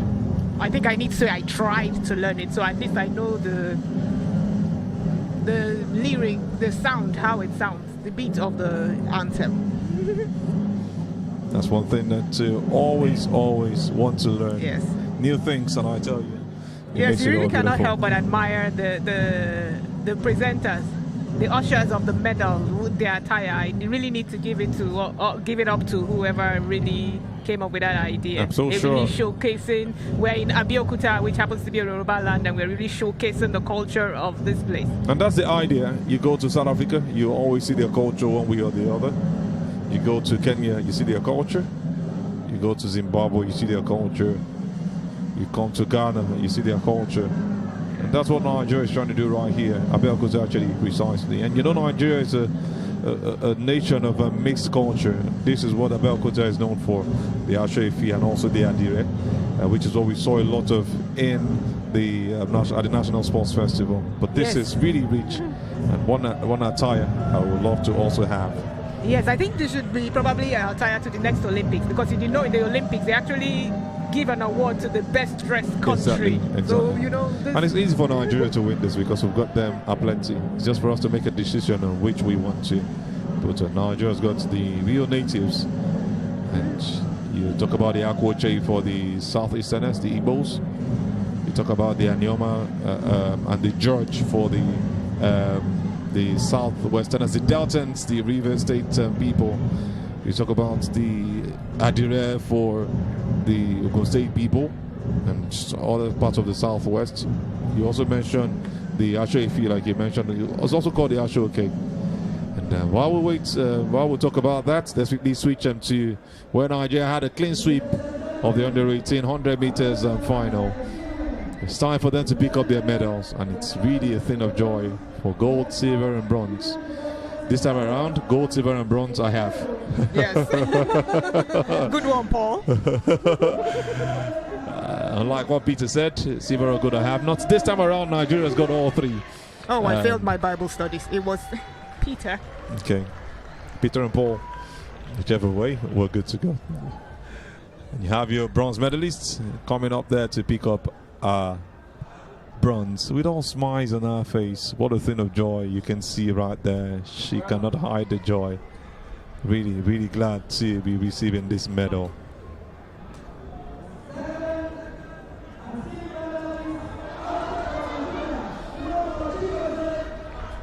That's Chigozie coming up to pick up her silver. And if it's this loud for a silver medalist, what do you expect for the gold medalist? Medal given to her already, as you wait for even more to come in a bit.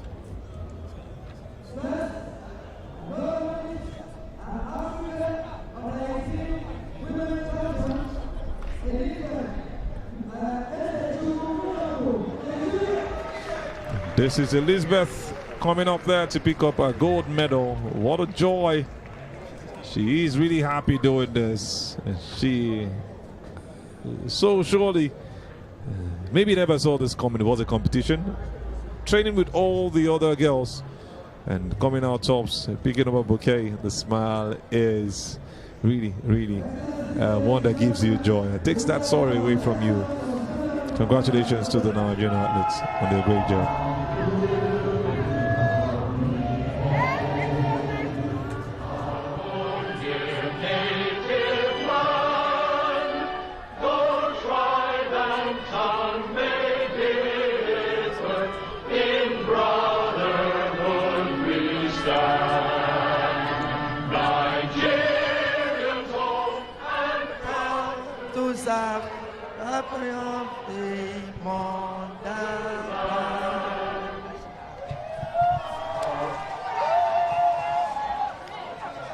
That's the Nigerian anthem, brought back again just recently.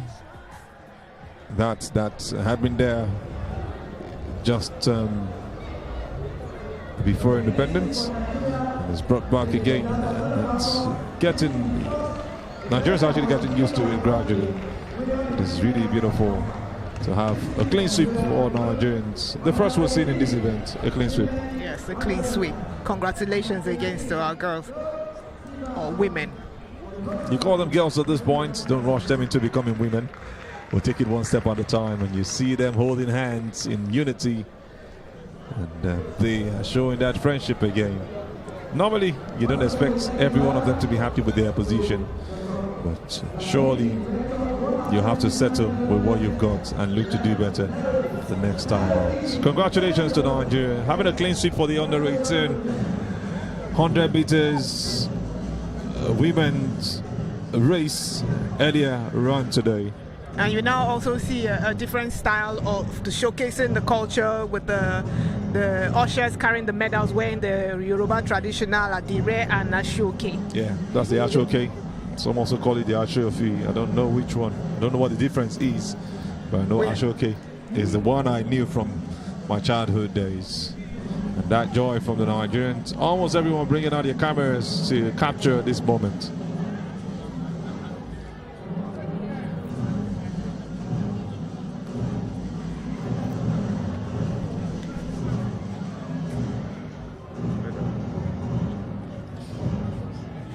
Next up, we have the 10,000 meters on the 20s male medals presentation coming up in a bit. While we wait for that, we also enjoy this view. And I tell you, this event has really lived up to expectations, or maybe beyond expectation. You must give kudos to the DG of the Athletics Federation of Nigeria, Honorable Bukola Olopade, and also the chairman for the great job and well done, Honorable Tonobok Okoa. These guys got the message the shortest possible time and took advantage of the fact that the National Sports Festival just happened right there, having delivered some very massive opening and closing ceremony, and also the event proper. They felt okay, there are little places we have to grow, and I think they've made some of those amends in this event that we are currently having at this point in time. Yes, we really want to thank the Honorable Bukola Olopade for his, and to quote him, he's pathological enthusiasm when it comes to sports in Nigeria. He has really grown sports and the business of sports in Nigeria, now paving the way for the growth of sports, not just track and field, not just road running, but every other sports in Nigeria. And we really want to give him that. There's nobody that would fault him in that. It's really done a great job. It's been there for over 2 decades now, been having that name around athletics in Nigeria. And give it also to the president, Tonoboko Core, one who's also done a great job as the president, having his second election as the Athletics Federation of Nigeria president. And just to tell you, confirmation, 10,000 meters under 20 men medals presentation is what we have next, and it looks all beautiful. One part that has really thrilled them, Otoye, is the Ashoke from the ladies, the ushers carrying the medals so diligently and beautifully taking their work as they take their positions. Yes, it's hard to know where to put your eyes, either on the medalist or the girls wearing their shirt at Nigeria holding the medal. Choose your eyes sentiment. It's hard.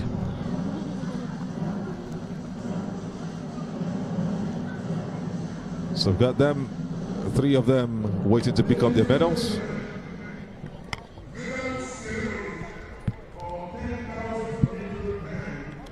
Under 20. The medal will be presented by Mr. Alhaji Diko Shehu, Chairman of National Sport Alhaji Commission, Shehu Diko, Nigeria. That's the president of the Bronze medalist representing the National Sports Commission, coming to present these medals. A great honor to be having him right here. I've got a Kenyan taking the bronze medal, maybe having that presented to him or placed around his neck by Alhaji Shehu Diko, president of the National Sports Commission. Gives him also the bouquet. We'll move down to the silver medalists, another Kenyan.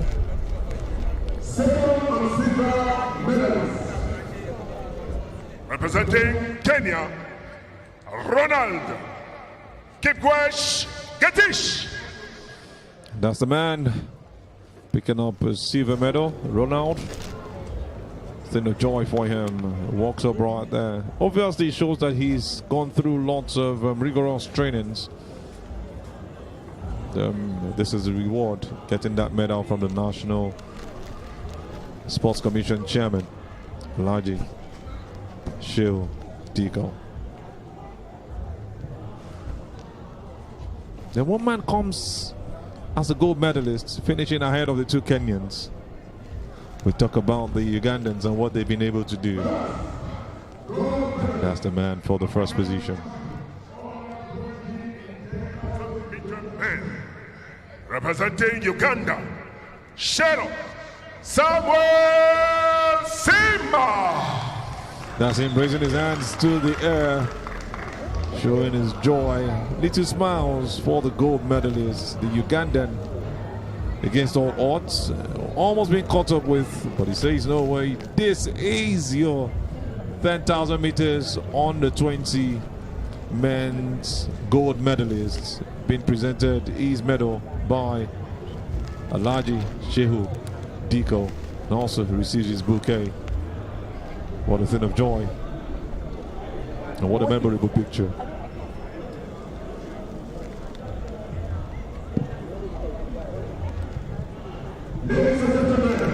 Please rise for the national anthem of Uganda.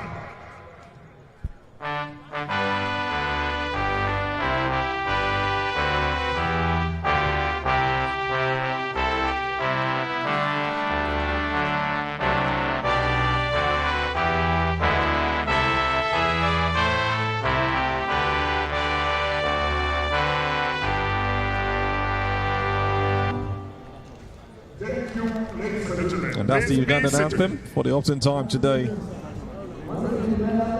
Very short and simple. Like I said, most likely for the next event. Remind me, I should have learned the Kenyan and the Ugandan anthem, the shortest that you have. It's time for the paparazzis to do their thing. But 3 of them are lined up alongside the president of the National Sports Commission, Alhaji Shehu Dika.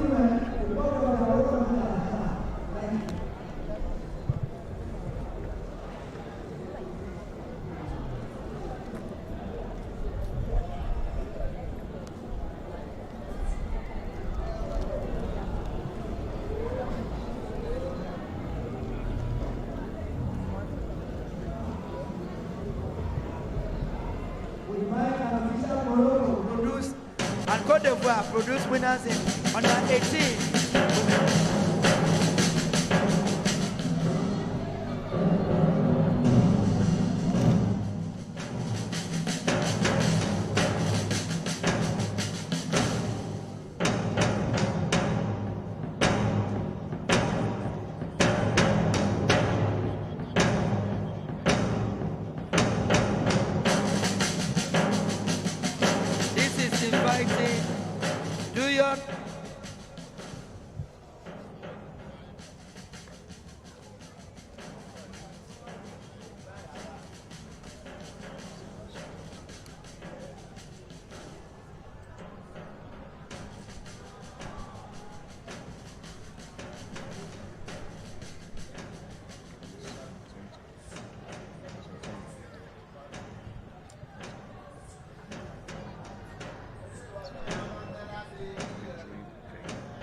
Second day of this championship. We appreciate all of us for a successful program. We go to. Thank you very much for being part of success story in the second day of this championship. We'll be back tomorrow at about 8:30 in the morning for the third day of this successful program. Mesdames et messieurs, c'est terminé pour cet après-midi. Deuxième journée de compétition à l'occasion de cette 3e édition des championnats d'Afrique d'athlétisme U18, U20. Rendez-vous demain à partir de 9h30 pour la suite des compétitions. La session matinale de la 3e journée de compétition. 200 meters, rather to the 400 meters. We've also seen some beautiful long jump. The decathlon also stole the show. The 4x400 meters race that we had for the mix where Nigeria won. The tripping of the South African who still went on to finish second. And the beautiful faces of the fans. Otonya, what an event from start to finish on day 2. Yes, we also had a hat trick from the Nigerian 100 meters women. Yes, so it's just the beginning of the event. This is just day 2, and we're looking forward to more awesome performance from the athletes tomorrow.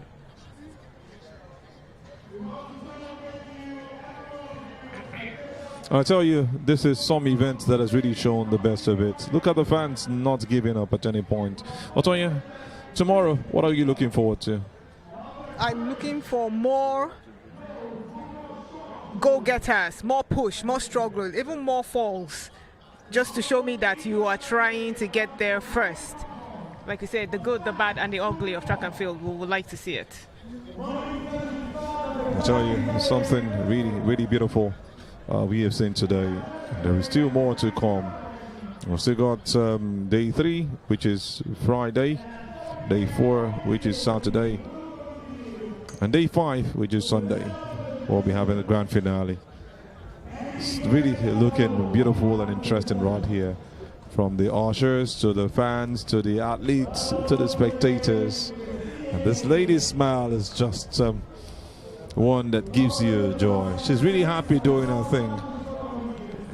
And it's all peace around Abeokuta, right here in Ogun State. so much joy. The kids are also not left out, eating their different meals, popcorns and the likes. Look at her laughter. I want to have a baby girl in no time. Toya, I know you're leaving me out of this, but it's going to happen soon. Okay, I see where you're coming from, because we usually have the females. We usually have the females winning the most medals in most championships. So you're looking for a girl first. Wow, Oh, I see your strategy. I see your Flesh strategy. and blood did not reveal this to you, Tony.